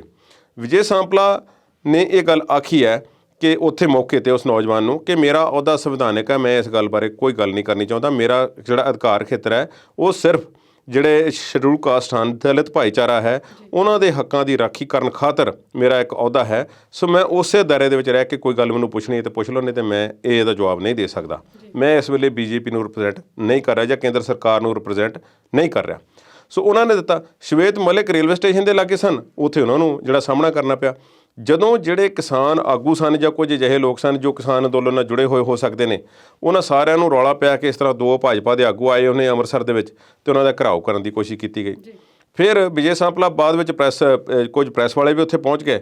ਫਿਰ ਉੱਥੇ ਉਹਨਾਂ ਨੇ 2-4 ਗੱਲਾਂ ਵੱਧ ਕੀਤੀਆਂ। ਪਹਿਲਾਂ ਤਾਂ ਸਿਰਫ ਉਹਨਾਂ ਨੇ ਹੱਥ ਜੋੜ ਕੇ ਇਹੋ ਹੀ ਆਖਿਆ ਕਿ ਮੇਰਾ ਅਹੁਦਾ ਸੰਵਿਧਾਨਕ ਹੈ, ਮੈਂ ਕੋਈ ਗੱਲ ਨਹੀਂ ਕਰਨੀ। ਗੱਲਾਂ ਉੱਥੇ ਉਹਨਾਂ ਨੇ 1-2 ਕੀਤੀਆਂ, ਪਰ ਉਹ ਉਸੇ ਦਾ ਹੀ ਰਿਪੀਟ ਕੀਤਾ ਗਿਆ, ਦੁਬਾਰਾ ਉਹੀ ਗੱਲਾਂ ਆਖੀਆਂ ਕਿ ਮੇਰਾ ਅਹੁਦਾ ਸੰਵਿਧਾਨਕ ਹੈ, ਮੈਂ ਇਸ 'ਤੇ ਕੋਈ ਗੱਲ ਨਹੀਂ ਕਰਨੀ ਚਾਹੁੰਦਾ। ਸੋ ਵਿਜੇ ਸਾਂਪਲਾ ਨੇ ਜਾਨ ਬਚਾਈ ਹੈ। ਮੈਂ ਇਸ ਨੂੰ ਦੂਸਰਾ ਪੱਖ ਇਸ ਦਾ ਜਿਹੜਾ ਹੈ ਦਰਸ਼ਕਾਂ ਨਾਲ ਡਿਸਕਸ ਕਰਨਾ ਚਾਹੁੰਦਾ। ਇੱਕ ਤੇ ਉਹ ਨੌਜਵਾਨ ਬਾਰੇ ਦੱਸਿਆ ਗਿਆ ਕਿ ਉਹ ਆਸਟ੍ਰੇਲੀਆ ਤੋਂ ਆਇਆ ਹੋਇਆ ਨੌਜਵਾਨ ਹੈ ਤੇ ਪਿਛਲੇ 4-5 ਮਹੀਨੇ ਤੋਂ ਕਿਸਾਨ ਅੰਦੋਲਨ ਨਾਲ ਜੁੜਿਆ ਹੋਇਆ ਤੇ ਕਿਸਾਨ ਅੰਦੋਲਨ ਵਿੱਚ ਸ਼ਾਮਲ ਹੈ। ਉਸਨੇ ਘੇਰ ਕੇ ਪੁੱਛਣ ਦੀ ਗੱਲ ਕੀਤੀ। ਬਾਅਦ ਵਿੱਚ ਮੀਡੀਆ ਵਾਲਿਆਂ ਨੇ ਉਹਨੂੰ ਵੀ ਸਵਾਲ ਪੁੱਛੇ ਨੇ ਕਿ ਤੁਸੀਂ ਕੀ ਕਹਿਣਾ ਚਾਹੁੰਦੇ ਹੋ। ਮੈਂ ਸਮਝਦਾ ਕਿ ਇਸ ਤਰ੍ਹਾਂ ਜਿਹੜਾ ਘੇਰਿਆ ਜਾਣਾ, ਖਾਸ ਤੌਰ 'ਤੇ ਦਰਬਾਰ ਸਾਹਿਬ ਦੀ ਪਰਿਕਰਮਾ ਜਾਂ ਉਸਦੇ ਆਸ-ਪਾਸ ਦੇ ਖੇਤਰ ਦੇ ਵਿੱਚ, ਖਾਸ ਤੌਰ 'ਤੇ ਜਦੋਂ ਕੋਈ ਉੱਥੇ ਮੱਥਾ ਟੇਕਣ ਆਇਆ ਹੋਵੇ, ਹਾਲਾਂਕਿ ਉਹਨਾਂ ਨਾਲ ਕੋਈ ਬਦਸਲੂਕੀ ਜਾਂ ਬਦਤਮੀਜ਼ੀ ਨਹੀਂ ਹੋਈ, ਫਿਰ ਵੀ ਇਸ ਗੱਲ ਨੂੰ ਅਵੋਇਡ ਕੀਤਾ ਜਾਵੇ ਤਾਂ ਚੰਗਾ ਹੈ। ਕਿਉਂਕਿ ਉਹਨਾਂ ਕੋਲ ਤਾਂ ਸਵਾਲ ਪੁੱਛਣਾ ਤੇ ਉਹਨਾਂ ਦੇ ਦਫ਼ਤਰ ਹਨ, ਹੋਰ ਜਿੱਥੇ ਵੀ ਹਨ, ਤੁਸੀਂ ਟਾਈਮ ਲੈ ਸਕਦੇ ਹੋ। ਤੁਸੀਂ ਹੋਰ ਵੀ ਕਿਤੇ ਜਾਂਦੇ ਨੇ, ਕਿਸੇ ਰੈਲੀ ਨੂੰ ਜਾਂ ਕਿਸੇ ਜਗ੍ਹਾ 'ਤੇ ਸੰਬੋਧਨ ਕਰਨ ਜਾਂਦੇ ਨੇ ਤੇ ਉੱਥੇ ਉਹਨਾਂ ਨੂੰ ਪੁੱਛ ਲਓ। ਪਰ ਇਸ ਤਰ੍ਹਾਂ ਰਾਹ ਖੜੇ ਖਾਸ ਤੌਰ 'ਤੇ ਦਰਬਾਰ ਸਾਹਿਬ ਦੇ ਆਸ-ਪਾਸ ਕਿਸੇ ਨੂੰ ਘੇਰਨਾ ਇਹ ਵਾਜਬ ਨਹੀਂ। ਹਾਲਾਂਕਿ ਮੈਂ ਇਸ ਗੱਲ ਨੂੰ ਚੰਗਾ ਸਮਝਦਾ ਕਿ ਕੋਈ ਬਦਸਲੂਕੀ ਨਹੀਂ ਹੋਈ। ਔਰ ਉਹਨਾਂ ਨੇ ਵਿਜੇ ਸਾਂਪਲਾ ਨੂੰ ਜਦੋਂ ਬਾਅਦ ਵਿੱਚ ਪੁੱਛਿਆ ਗਿਆ ਤੇ ਉਹਨਾਂ ਨੇ ਇਸ ਗੱਲ ਤੋਂ ਪੂਰਨ ਤੌਰ 'ਤੇ ਪੱਲਾ ਝਾੜ ਲਿਆ, ਪਰ ਕੋਈ ਜ਼ਿਆਦਾ ਗਹਿਮਾ ਗਹਿਮੀ ਨਹੀਂ ਹੋਈ, ਪਰ ਉਹਨਾਂ ਦਾ ਵਿਰੋਧ ਜ਼ਰੂਰ ਹੋਇਆ ਅੰਮ੍ਰਿਤਸਰ। ਗੱਲਾਂ ਬਾਤਾਂ ਹਾਲੇ ਹੋਰ ਵੀ ਬਹੁਤ ਨੇ, ਪਰ ਹੁਣ ਵੇਲਾ ਹੋ ਗਿਆ ਇੱਕ ਛੋਟੀ ਜਿਹੀ ਬ੍ਰੇਕ ਦਾ। ਜਲਦ ਹਾਜ਼ਰ ਹੁੰਦੇ ਹਾਂ।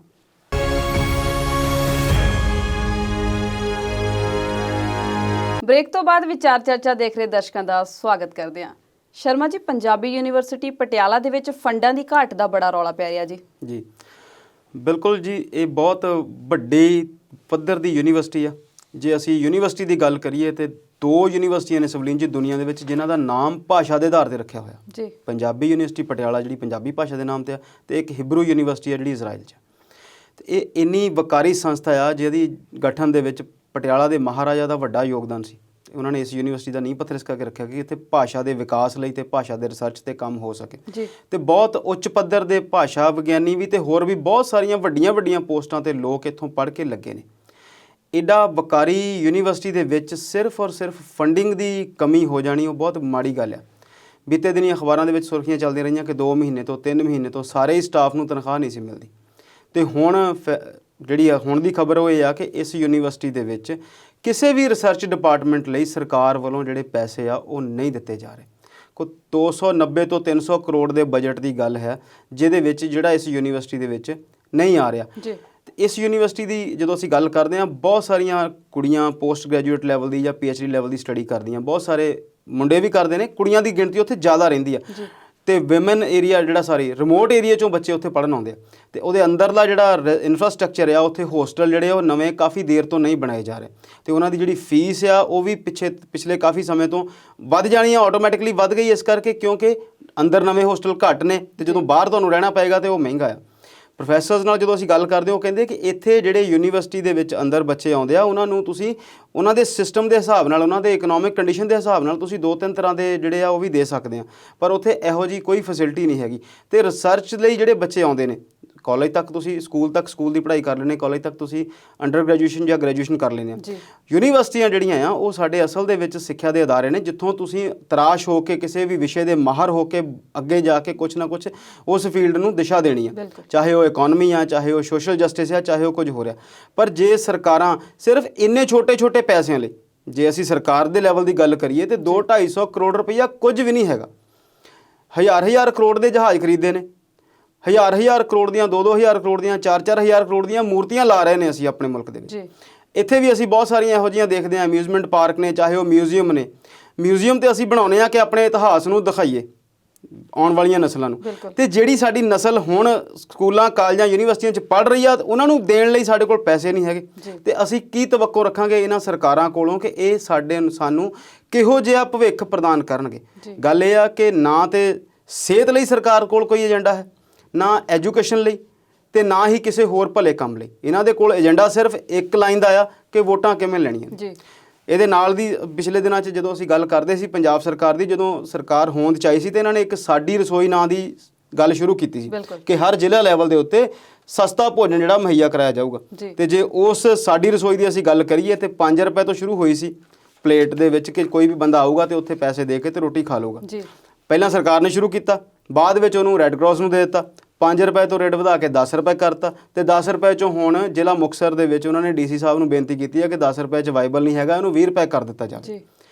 ਇਹੋ ਹੀ ਹਾਲ ਜਿਹੜੀ ਜਲੰਧਰ ਦੀ ਸਾਡੀ ਰਸੋਈ ਉਹਦਾ ਆ ਕਿ ਉੱਥੇ ਜਿਹੜਾ ਰੂਮ ਜਿਹੜਾ ਸਾਡੀ ਰਸੋਈ ਨੂੰ ਦਿੱਤਾ ਗਿਆ ਸੀ, ਉਹ ਹੁਣ ਕੋਵਿਡ ਦਾ ਟੈਸਟਿੰਗ ਸੈਂਟਰ ਬਣਿਆ ਹੋਇਆ, ਤੇ ਉਹ ਕਾਫੀ ਦਿਨਾਂ ਤੋਂ ਜਿਹੜੀ ਉਹ ਬੰਦ ਪਈ ਆ। ਸਰਕਾਰ ਦੇ ਕੋਲ ਦੋ ਹੀ ਬਹਾਨੇ ਨੇ ਕਿ ਪੈਸੇ ਨਹੀਂ ਹੈਗੇ, ਜਦ ਕਿ ਧਾਰਮਿਕ ਸੰਸਥਾਵਾਂ ਇਹ ਕਹਿ ਰਹੀਆਂ ਕਿ ਸਾਨੂੰ ਇਨੀਸ਼ੀਏਟਿਵ ਦੇ ਦਿਓ, ਅਸੀਂ ਇਹਨਾਂ ਨੂੰ ਚਲਾਵਾਂਗੇ। ਪਰ ਗੱਲ ਤਾਂ ਇਹ ਆ ਕਿ ਤੁਸੀਂ ਇਹੋ ਜਿਹੀਆਂ ਯੋਜਨਾਵਾਂ ਅਣਐਲਾਨੇ ਤਰੀਕੇ ਨਾਲ, ਅਨਪਲੈਨਡ ਤਰੀਕੇ ਨਾਲ ਸ਼ੁਰੂ ਹੀ ਕਿਉਂ ਕਰਦੇ ਹੋ ਜੀ। ਤੁਸੀਂ PK ਨੂੰ ਫੇਰ ਲੈ ਆਂਦਾ ਆਪਣੇ ਝੋਲੀ ਦੇ ਵਿੱਚ ਬਿਠਾ ਲਿਆ, ਹੁਣ ਉਹ ਤੁਹਾਨੂੰ ਹੋਰ ਨਵੀਆਂ ਸਕੀਮਾਂ ਦੇ ਦੇਊਗਾ, 5-4 ਜੁਮਲੇ ਉਹਨੇ ਨਵੇਂ ਬਣਾ ਕੇ ਦੇ ਦੇਣੇ ਆ, ਲੋਕਾਂ ਨੂੰ ਅਪੀਲ ਕਰਨੇ ਆ ਤੇ ਵੋਟਾਂ ਤੁਹਾਨੂੰ ਮਿਲ ਜਾਣੀਆਂ। ਪਰ ਤੁਸੀਂ ਉਹ ਦੇਖੋ ਕਿ ਤੁਸੀਂ ਵੋਟਾਂ ਲੈ ਕੇ ਕਰਨਾ ਕੀ ਆ, ਲੋਕਾਂ ਦੀ ਸਿਹਤ ਨਾਲ, ਲੋਕਾਂ ਦੀ ਐਜੂਕੇਸ਼ਨ ਨਾਲ ਤੇ ਲੋਕਾਂ ਦੇ ਜੀਵਨ ਨਾਲ ਕਿੰਨੀ ਦੇਰ ਤੱਕ ਖੇਲੀ ਜਾਓਗੇ ਜੀ। ਕੁਲਦੀਪ ਜੀ, ਰੁਕ ਕਰਦੇ ਆ ਪੰਜਾਬ ਵਿਧਾਨ ਸਭਾ ਵੱਲ, ਤੇ ਅਕਾਲੀ ਵਿਧਾਇਕਾਂ ਨੂੰ ਮੁਅੱਤਲ ਕਰ ਦਿੱਤਾ ਆ, ਕੀ ਆ ਪੂਰਾ ਮਾਮਲਾ? ਮੈਂ ਥੋੜਾ ਜਿਹਾ ਇਸ ਤੋਂ ਪਹਿਲਾਂ ਪੰਜਾਬੀ ਯੂਨੀਵਰਸਿਟੀ ਵਾਲੇ ਮੁੱਦੇ ਤੇ ਕੁਝ ਇੱਕ ਤੋਂ ਨੁਕਤੇ ਜੋੜਨਾ ਚਾਹਾਂਗਾ।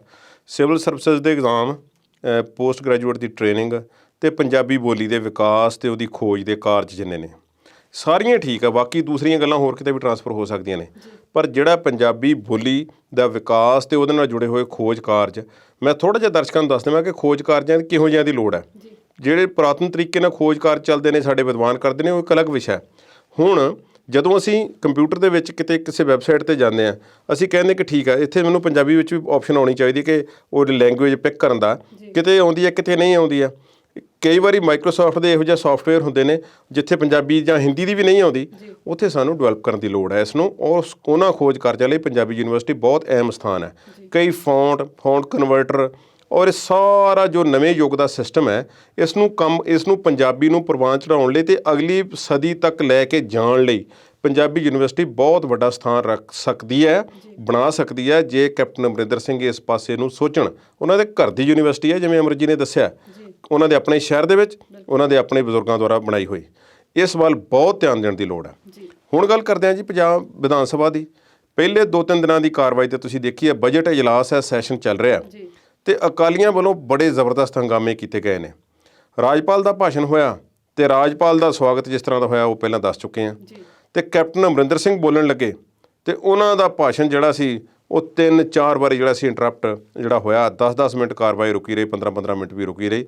ਆਮ ਆਦਮੀ ਪਾਰਟੀ ਦੇ ਵਿਧਾਇਕ ਵੀ ਰੌਲਾ ਪਾਉਂਦੇ ਨੇ, ਉਹ ਵੀ ਬਾਈਕਾਟ ਕਰ ਰਹੇ ਨੇ, ਨਾਅਰੇਬਾਜ਼ੀ ਕਰਦੇ ਨੇ, ਵਾਰ-ਵਾਰ ਰੋਕਦੇ ਨੇ, ਕਦੀ ਉਹਨਾਂ ਦੇ ਭਾਸ਼ਣ ਨੂੰ ਝੂਠ ਦਾ ਪਲੰਦਾ ਆਖਦੇ ਨੇ, ਕਦੀ ਆਖਦੇ ਨੇ ਕਿ ਕਿਸਾਨ ਅੰਦੋਲਨ ਦੇ ਮਾਮਲੇ 'ਚ ਤੁਸੀਂ ਸੁਹਿਰਦ ਨਹੀਂ ਹੋ, ਤੁਹਾਨੂੰ ਇਸ ਤਰ੍ਹਾਂ ਕਰਨਾ ਚਾਹੀਦਾ। ਕਾਂਗਰਸ ਦੇ ਅੰਦਰ ਵੀ ਕਈ ਕੁਝ ਹੈ।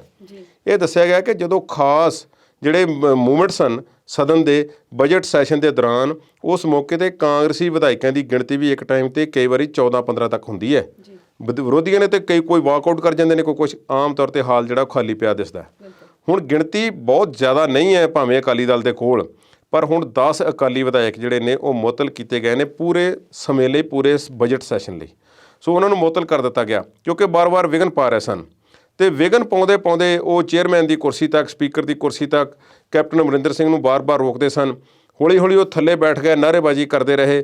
ਜਦੋਂ ਕਈ ਕਿਸਮ ਦੇ ਮੁੱਦੇ ਉੱਠੇ ਜਿਨ੍ਹਾਂ ਦੇ ਵਿੱਚ ਜਦੋਂ ਕੈਪਟਨ ਅਮਰਿੰਦਰ ਸਿੰਘ ਗੱਲ ਕਰਦੇ ਸਨ ਤੇ ਉਹਨਾਂ ਨੂੰ ਹੋਰ ਮੁੱਦਿਆਂ 'ਤੇ ਘੇਰ ਕੇ ਜਿਹੜਾ ਸੀ ਉਹ ਵਿਰੋਧੀ ਧਿਰ ਵੱਲੋਂ, ਖਾਸ ਤੌਰ 'ਤੇ ਅਕਾਲੀ ਦਲ ਵੱਲੋਂ ਜਿਹੜਾ ਸੀ ਉਹ ਸਦਨ ਦੇ ਵਿੱਚ ਵਿਘਨ ਪਾਉਣ ਦਾ, ਜਿਵੇਂ ਕਿ ਦੱਸਿਆ ਗਿਆ ਕਾਰਵਾਈ ਦੇ ਦੌਰਾਨ, ਕਿ ਯਤਨ ਕੀਤਾ ਗਿਆ। ਤੇ ਉਹਨਾਂ ਨੂੰ ਫਿਰ ਮਾਰਸ਼ਲ ਜਿਹੜੇ ਹੁੰਦੇ ਨੇ ਉੱਥੇ ਮੌਜੂਦ ਹੁੰਦੇ ਨੇ, ਉਹਨਾਂ ਦੀ ਮਦਦ ਦੇ ਨਾਲ ਖਿੱਚ ਕੇ ਉੱਥੋਂ ਬਾਹਰ ਕੱਢ ਦਿੱਤਾ ਗਿਆ ਤੇ ਬਾਕੀ ਸਮੇਂ ਲਈ ਉਹਨਾਂ ਨੂੰ ਰੋਕ ਦਿੱਤਾ ਗਿਆ, ਮੁਅੱਤਲ ਕਰ ਦਿੱਤਾ ਗਿਆ। ਸੋ ਬਜਟ ਸੈਸ਼ਨ ਇਸ ਤਰ੍ਹਾਂ ਦਾ ਚੱਲ ਰਿਹਾ। ਹੁਣ ਆਪ ਵਾਲੇ ਵਾਕਆਊਟ ਕਰ ਜਾਂਦੇ ਨੇ ਤੇ ਅਕਾਲੀ ਦਲ ਵਾਲਿਆਂ ਨੂੰ ਮੁਅੱਤਲ ਕਰ ਦਿੱਤਾ ਜਾਂਦਾ ਹੈ 8-10 ਨੂੰ, ਤੇ ਫਿਰ ਰਹਿ ਕੀ ਜਾਂਦਾ ਪਿੱਛੇ, ਖੁੱਲ੍ਹ ਕੇ ਜੋ ਮਰਜ਼ੀ ਬੋਲ ਸਕਦੇ ਨੇ। ਪਰ ਅੰਦਰ ਕਾਂਗਰਸ ਦੇ ਵੀ ਸਭ ਅੱਛਾ ਨਹੀਂ ਹੈ, ਚੱਲ ਰਿਹਾ ਹੈ। 2 ਵਿਧਾਇਕ ਜਿਨ੍ਹਾਂ ਦੀ ਵਾਰ-ਵਾਰ ਗੱਲ ਆਉਂਦੀ ਹੈ, ਪ੍ਰਗਟ ਸਿੰਘ ਤੇ ਨਵਜੋਤ ਸਿੰਘ ਸਿੱਧੂ। ਪ੍ਰਗਟ ਸਿੰਘ ਉਹਨਾਂ ਨੇ ਕਦੇ ਚਿੱਠੀ ਵੀ ਲਿਖੀ ਸੀ ਕਿ ਪ੍ਰਕਾਸ਼ ਸਿੰਘ ਬਾਦਲ ਨਾਲ ਵੀ ਉਹਨਾਂ ਦੀ ਤੁਹਾਨੂੰ ਪਤਾ ਹੈ ਕਿ ਜਦੋਂ ਉਹਨਾਂ ਦੀ ਸਰਕਾਰ ਦੇ ਵਿੱਚ ਉਹ MLA ਸਨ ਅਕਾਲੀ ਦਲ ਵੱਲੋਂ, ਤੇ ਉਸ ਵੇਲੇ ਵੀ ਖਹਿਬਾਜ਼ੀ ਚੱਲਦੀ ਸੀ। ਹੁਣ ਉਹ ਕਾਂਗਰਸ ਵੱਲੋਂ MLA ਨੇ ਤੇ ਹੁਣ ਵੀ ਉਹਨਾਂ ਨੇ ਚਿੱਠੀਆਂ ਲਿਖੀਆਂ ਤੇ ਕਈ ਜਗ੍ਹਾ ਤੇ ਉਹਨਾਂ ਨੇ ਗੱਲ ਕੀਤੀ ਹੈ ਕਿ ਕਾਂਗਰਸ ਨੇ ਆਪਣੇ ਵਾਅਦੇ ਪੂਰੇ ਨਹੀਂ ਕੀਤੇ ਜਿਹੜੇ ਲੋਕਾਂ ਨਾਲ ਕੀਤੇ ਸਨ, ਜਾਂ ਸਰਕਾਰ ਦੀ ਜਿਹੜੀ ਕਾਰਜਕਾਰੀ ਹੈ ਪਿਛਲੇ ਸਮੇਂ ਦੀ, ਇਸ ਵੱਲ ਉਹਨਾਂ ਨੂੰ ਧਿਆਨ ਦੇਣ ਦੀ ਲੋੜ ਹੈ। ਪ੍ਰਗਟ ਸਿੰਘ ਦੀਆਂ ਗੱਲਾਂ ਦਾ ਜਵਾਬ ਅਜੇ ਤੱਕ ਕਿਸੇ ਵੱਡੀ ਕਿ ਜਿਹੜੀ ਸਾਡੀ ਕਾਂਗਰਸ ਦੀ ਲੀਡਰਸ਼ਿਪ ਆ ਉਹਨਾਂ ਵੱਲੋਂ ਨਹੀਂ ਦਿੱਤਾ ਗਿਆ। ਸ਼ਮਸ਼ੇਰ ਸਿੰਘ ਦੁੱਲੋਂ ਸਾਬਕਾ ਪ੍ਰਧਾਨ ਨੇ, ਉਹ ਕਾਂਗਰਸ ਦੇ ਖਿਲਾਫ ਬੋਲਦੇ ਨੇ। ਪ੍ਰਤਾਪ ਸਿੰਘ ਬਾਜਵਾ ਜਿਹੜੇ ਨੇ ਉਹ ਕੈਪਟਨ ਅਮਰਿੰਦਰ ਸਿੰਘ ਦੇ ਤੇ ਉਹਨਾਂ ਦੇ ਸਾਥੀਆਂ ਦੇ ਖਿਲਾਫ ਬੋਲਦੇ ਨੇ। ਨਵਜੋਤ ਸਿੰਘ ਸਿੱਧੂ ਨੇ ਅੱਜ ਕੀ ਬੋਲਿਆ ਤੇ ਕੱਲ੍ਹ ਨੂੰ ਕੀ ਬੋਲਣਾ ਤੇ ਪਰਸੋਂ ਨੂੰ ਕੀ ਬੋਲਣਾ, ਉਸ ਵਿੱਚ ਇਕਸਾਰਤਾ ਹੈ ਹੀ ਨਹੀਂ। ਨਵਜੋਤ ਸਿੰਘ ਸਿੱਧੂ ਕਹਿੰਦੇ ਨੇ ਕਿ ਉਹਨਾਂ ਨੇ ਜਦੋਂ ਉਹਨਾਂ ਨੂੰ ਮਹਿਕਮੇ ਵੰਡੇ ਗਏ ਸੀ, ਬਾਜ਼ਾਰ ਤੋਂ ਉਹਨਾਂ ਨੂੰ ਮਿਲੀ ਸੀ ਤੇ ਮਰਜ਼ੀ ਦਾ ਮਹਿਕਮਾ ਨਹੀਂ ਮਿਲਿਆ। ਜ਼ਿਆਦਾ ਗੱਲ ਤਾਂ ਇਹੋ ਹੀ ਸਾਹਮਣੇ ਆਈ ਸੀ ਕਿ ਉਹ ਜਿਹੜਾ ਮਹਿਕਮਾ ਚਾਹੁੰਦੇ ਸਨ, ਉਹਨਾਂ ਨੇ ਕਿਹਾ ਸੀ ਕਿ ਮੇਰੇ ਕੋਲ ਮਾਈਨਿੰਗ ਵਾਲਾ ਜਿਹੜਾ ਹੈ ਨਾ ਮਹਿਕਮਾ, ਇਹ ਮੈਨੂੰ ਦਿੱਤਾ ਜਾਵੇ। ਮੈਂ ਇਸ ਵਾਸਤੇ ਇੱਕ ਮੈਪ ਪਲਾਨ ਜਿਹੜਾ ਹੈ ਤਿਆਰ ਕੀਤਾ ਹੋਇਆ।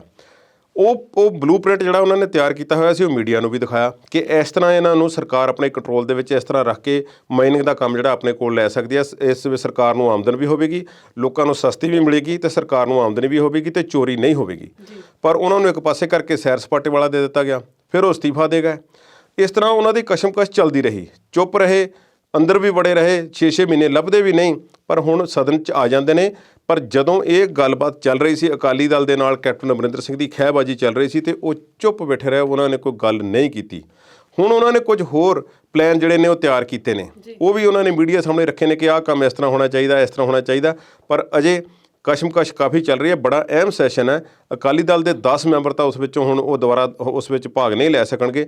ਬਾਕੀ ਭਾਗ ਲੈ ਕੇ ਕੀ ਰੰਗ ਦਿਖਾਉਂਦੇ ਨੇ, ਇਹ ਆਉਣ ਵਾਲੇ ਦਿਨ ਦੱਸਣਗੇ। ਕੁਲਦੀਪ ਜੀ, ਹਰਸਿਮਰਤ ਬਾਦਲ ਦੀ ਵੀ ਗੱਲ ਕਰ ਲੈਂਦੇ ਆ। ਉਹਨਾਂ ਨੇ ਇੱਕ ਬੀਤੇ ਦਿਨ ਬਿਆਨ ਦਿੱਤਾ ਕਿ ਜਿਹੜੀ ਸੂਬਾ ਸਰਕਾਰ ਆ ਉਹ ਕੇਂਦਰ ਸਰਕਾਰ ਦੇ ਨਾਲ ਫਿਕਸ ਮੈਚ ਖੇਡ ਰਹੀ ਹੈ, ਜਦ ਕਿ ਜਦੋਂ ਖੇਤੀ ਬਿੱਲ ਪਾਸ ਹੋਏ ਨੇ ਇਹ ਖੁਦ ਉਸ ਸਰਕਾਰ ਦਾ ਹਿੱਸਾ ਸੀ। ਕੈਪਟਨ ਅਮਰਿੰਦਰ ਸਿੰਘ ਨੇ ਕੱਲ੍ਹ ਵੀ ਸਦਨ ਦੇ ਵਿੱਚ ਇਸ ਗੱਲ ਦਾ ਜ਼ਿਕਰ ਕੀਤਾ। ਉਹ ਵੀਡੀਓ ਦੀ ਗੱਲ ਕੀਤੀ ਹੈ, ਵੀਡੀਓ ਸ਼ਾਇਦ ਕਿਸੇ ਨੇ ਦਿਖਾਈ ਹੈ ਜਾਂ ਕੁਝ ਸਾਹਮਣੇ ਲਿਆਂਦੀ ਹੈ ਕਿ ਆਹ ਦੇਖੋ ਬੀਬਾ ਜੀ ਇਸ ਜਗ੍ਹਾ 'ਤੇ ਜਿਹੜੇ ਬਿੱਲ ਨੇ ਇਹਨਾਂ ਦੀ ਹਮਾਇਤ ਕਰ ਰਹੇ ਨੇ। ਤੇ ਬਾਅਦ ਵਿੱਚ ਉਹ ਸਰਕਾਰ ਉਹ ਇਸ ਗੱਲ 'ਤੇ ਵੀ ਕਾਫੀ ਖਪਾ ਹੋਏ। ਬਿਕਰਮ ਸਿੰਘ ਮਜੀਠੀਆ ਤੇ ਉਹਨਾਂ ਦੇ ਸਾਥੀ, ਉਹਨਾਂ ਨੇ ਬਹੁਤ ਜ਼ਿਆਦਾ ਰੌਲਾ ਪਾਇਆ ਤੇ ਬੋਲਣ ਨਹੀਂ ਦਿੱਤਾ ਗਿਆ। ਇਹ ਗੱਲਾਂ ਹੋ ਰਹੀਆਂ ਨੇ, ਪਰ ਹਰਸਿਮਰਤ ਕੌਰ ਬਾਦਲ ਵੀ ਮੌਕਾ ਜਾਣ ਨਹੀਂ ਦਿੰਦੇ।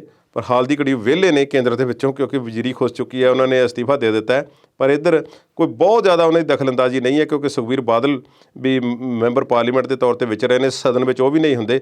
ਪਰ ਸਦਨ ਵਿੱਚ ਬਾਕੀ ਅਕਾਲੀ ਆਗੂ ਜਿਹੜੇ ਨੇ ਉਹ ਵੱਧ ਚੜ੍ਹ ਕੇ ਇਸ ਵੇਲੇ ਹਿੱਸਾ ਲੈ ਰਹੇ ਨੇ। ਜੀ, ਮੁੱਦੇ ਹਾਲੇ ਹੋਰ ਵੀ ਨੇ, ਪਰ ਹੁਣ ਵੇਲਾ ਹੋ ਗਿਆ ਇੱਕ ਛੋਟੀ ਜਿਹੀ ਬ੍ਰੇਕ ਦਾ। ਜਲਦ ਹਾਜ਼ਰ ਹੁੰਦੇ ਹਾਂ।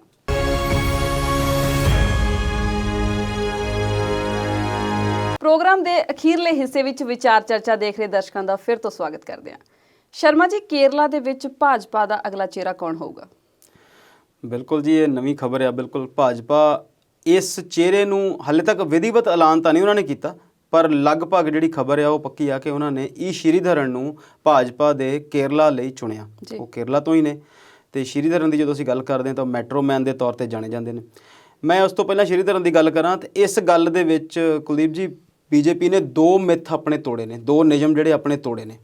ਮੋਦੀ ਜੀ ਜਦੋਂ ਇਸ ਸਰਕਾਰ ਦੇ ਵਿੱਚ ਆਏ ਸੀ ਤੇ ਉਹਨਾਂ ਨੇ ਕਿਹਾ ਸੀਗਾ ਕਿ ਅਸੀਂ 60 ਸਾਲ ਜਾਂ 65 ਸਾਲ ਜਾਂ 70 ਸਾਲ ਤੋਂ ਬਾਅਦ ਦੀ ਉਮਰ ਦੇ ਜਿਹੜੇ 70 ਸਾਲ ਤੋਂ ਬਾਅਦ ਦੀ ਉਮਰ ਦੇ ਜਿਹੜੇ ਬੰਦੇ ਆ ਉਹਨਾਂ ਨੂੰ ਐਕਟਿਵ ਪੋਲਿਟਿਕਸ ਦੇ ਵਿੱਚ ਨਹੀਂ ਲੈ ਕੇ ਆਉਣਾ।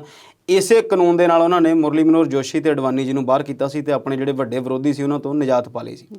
ਤੇ ਹੁਣ ਜਦੋਂ ਅਸੀਂ ਈ ਸ਼੍ਰੀਧਰਨ ਦੀ ਗੱਲ ਕਰਦੇ ਤੇ 88 ਸਾਲ ਦੀ ਉਮਰ ਹੈ ਜੀ ਉਹਨਾਂ ਦੀ। ਮੈਨੂੰ ਲੱਗਦਾ ਜੀ ਮੋਦੀ ਜੀ ਆਪਣਾ ਰਸਤਾ ਸਾਫ਼ ਕਰ ਰਿਹਾ ਫਿਰ। ਜੀ ਬਿਲਕੁਲ। ਇੱਕ ਗੱਲ ਤਾਂ ਇਹ, ਦੂਸਰਾ ਬੀਜੇਪੀ ਨੇ ਹਾਲੇ ਤੱਕ ਕੋਈ ਇਦਾਂ ਦੀ ਇਲੈਕਸ਼ਨ ਨਹੀਂ ਲੜੀ ਜਿੱਥੇ ਉਹਨਾਂ ਨੇ ਆਪਣਾ ਚਿਹਰਾ ਪਹਿਲਾਂ ਐਲਾਨ ਕੀਤਾ ਜੀ। ਉਹ ਸਾਰੀਆਂ ਇਲੈਕਸ਼ਨਸ ਆਪਣੇ ਨਾਂ ਤੇ ਲੜਦੇ ਰਹੇ ਆ। ਮੋਦੀ ਸਾਹਿਬ ਆਪਣੇ ਨਾਮ ਤੇ ਇਲੈਕਸ਼ਨ ਲੜਦੇ ਆ ਤੇ ਬਾਅਦ ਵਿੱਚ ਉੱਥੇ ਕਿਸੇ ਨਾ ਕਿਸੇ ਨੂੰ ਦੇ ਦਿੰਦੇ ਆ। ਬੰਗਾਲ 'ਚ ਵੀ ਇਹੀ ਹੋਣ ਜਾ ਰਿਹਾ, ਕਿਸੇ ਦਾ ਨਾਮ ਨਹੀਂ ਹੈਗਾ ਉੱਥੇ। ਕੇਰਲਾ ਇੱਕ ਇਹੋ ਜਿਹੀ ਸਟੇਟ ਆ ਜਿੱਥੇ ਸਭ ਤੋਂ ਘੱਟ ਪ੍ਰਤੀਨਿਧੀ ਹੁਣ ਤੱਕ ਬੀਜੇਪੀ ਕੋਲ ਹੈਗੇ ਨੇ ਜੀ। ਤੇ ਬੰਗਾਲ 'ਚ ਵੀ ਇਹੀ ਹਾਲ ਸੀ, ਪਰ ਬੰਗਾਲ 'ਚ ਪਿਛਲੇ ਕਾਫੀ ਦਿਨਾਂ ਤੋਂ ਉੱਥੇ ਕੰਮ ਕਰ ਰਿਹਾ, ਹੱਲਾ ਗੁੱਲਾ ਮਚਾਇਆ ਹੋਇਆ, ਹਿੰਸਾ ਦੀਆਂ ਘਟਨਾਵਾਂ, ਹੋਰ ਬਹੁਤ ਸਾਰੀਆਂ ਚੀਜ਼ਾਂ ਅਸੀਂ ਦੇਖਦੇ ਹਾਂ। ਈ ਸ਼੍ਰੀਧਰਨ ਨੂੰ ਮੈਟਰੋ ਮੈਨ ਕਹਿੰਦੇ ਆ। ਉਹ ਇੱਕ ਇੰਜੀਨੀਅਰ ਨੇ ਬਾਈ ਪ੍ਰੋਫੈਸ਼ਨ। ਭਾਰਤੀ ਰੇਲਵੇ 'ਚ ਉਹਨਾਂ ਨੇ ਬਹੁਤ ਲੰਬਾ ਸਮਾਂ ਕੰਮ ਕੀਤਾ ਤੇ ਦਿੱਲੀ ਮੈਟਰੋ ਜਿਹੜੀ ਆ ਉਹ ਔਨ ਟਾਈਮ ਸਮੇਂ ਤੇ ਮੁਕਾ ਕੇ ਉਹਨਾਂ ਨੇ ਇਸ ਨਾਂ ਨੂੰ ਹਾਸਲ ਕੀਤਾ ਕਿ ਉਹਨਾਂ ਨੂੰ ਮੈਟਰੋਮੈਨ ਕਿਹਾ ਜਾਂਦਾ। ਇਸ ਤੋਂ ਬਾਅਦ 'ਚ ਉਹਨਾਂ ਨੇ ਕੋਚੀ ਰੇਲਵੇ ਦੇ ਵਿੱਚ ਵੀ ਬਹੁਤ ਲੰਬਾ ਸੋਹਣੇ ਤਰੀਕੇ ਨਾਲ ਉਹਨੂੰ 4 ਸਾਲ ਦਾ ਟਾਈਮ ਸੀ, ਉਹਦੇ 'ਚ ਟਾਈਮ ਪੂਰਾ ਕੀਤਾ। ਜੈਪੁਰ ਦੇ ਵਿੱਚ ਵੀ ਉਹਨਾਂ ਨੇ ਇਹਦਾ ਵੱਡਾ ਯੋਗਦਾਨ ਕੀਤਾ। ਇਸ ਤੋਂ ਬਿਨਾਂ ਉਹਨਾਂ ਦਾ ਨਾਮ ਜੁੜਿਆ ਸੀ ਕੋਂਕਣ ਰੇਲਵੇ ਪ੍ਰੋਜੈਕਟ, ਇੱਕ ਹਿੰਦੁਸਤਾਨ ਦਾ ਸੀਗਾ ਜਿਹੜਾ ਉਹਨਾਂ ਨੇ ਬਹੁਤ ਟਾਈਮਲੀ ਕੰਮ ਕੰਪਲੀਟ ਕਰ ਦਿੱਤਾ ਸੀ। ਸਵਲੀਨ ਜੀ, ਅਸੀਂ ਜਾਣਦੇ ਹਾਂ ਸਰਕਾਰੀ ਪ੍ਰੋਜੈਕਟ ਪਹਿਲਾਂ ਤਾਂ ਟੈਂਡਰਿੰਗ ਦੇ ਵਿੱਚ ਲਟਕ ਜਾਂਦੇ ਆ ਤੇ ਜਦੋਂ ਐਗਜ਼ੀਕਿਊਸ਼ਨ ਹੋਣ ਆਉਂਦੀ ਆ ਤੇ ਉਹ ਟਾਈਮਲੀ ਲਟਕ ਜਾਂਦੇ ਨੇ, ਤੇ ਜਦੋਂ ਲਟਕਦੇ ਨੇ ਫਿਰ ਉਹਨਾਂ ਦੀ ਕਾਸਟ ਵੱਧ ਜਾਂਦੀ ਹੈ। ਪਰ ਸ਼੍ਰੀਧਰਨ ਆਪਣੇ ਕੰਮ ਨੂੰ ਬਹੁਤ ਇਮਾਨਦਾਰੀ ਨਾਲ ਤੇ ਸਮੇਂ ਨਾਲ ਮੁਕਾਉਣ ਲਈ ਜਾਣੇ ਜਾਂਦੇ ਆ।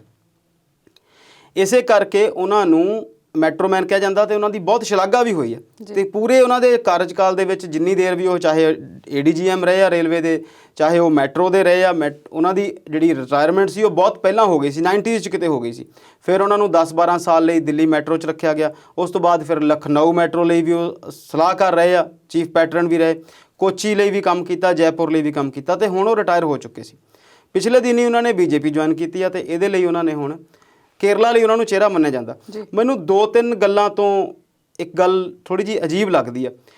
ਬਹੁਤ ਪੜ੍ਹੇ ਲਿਖੇ ਇਨਸਾਨ ਨੇ, ਇੰਜੀਨੀਅਰ ਨੇ, ਸਾਰੇ ਹਿੰਦੁਸਤਾਨ ਦਾ ਉਹ ਤਜਰਬਾ ਰੱਖਦੇ ਨੇ, ਪਰ ਉਹਨਾਂ ਦੀ ਜਿਹੜੀ ਰਾਜਨੀਤਿਕ ਸਮਝ ਆ ਜਾਂ ਰਾਜਨੀਤਿਕ ਪ੍ਰਣਾਲੀ ਆ ਉਹਦੇ ਵਿੱਚ ਇੱਕ ਗੱਲ ਆ, ਉਹਨਾਂ ਨੇ ਜਦੋਂ ਦਿੱਲੀ ਸਰਕਾਰ ਨੇ ਮੈਟਰੋ ਦੇ ਵਿੱਚ ਔਰਤਾਂ ਲਈ ਫ੍ਰੀ ਸਫ਼ਰ ਦੀ ਸ਼ੁਰੂਆਤ ਕੀਤੀ ਸੀ ਤੇ ਉਹਨਾਂ ਨੇ ਇਹਦੇ ਲਈ ਬਹੁਤ ਵਿਰੋਧ ਕੀਤਾ ਸੀ।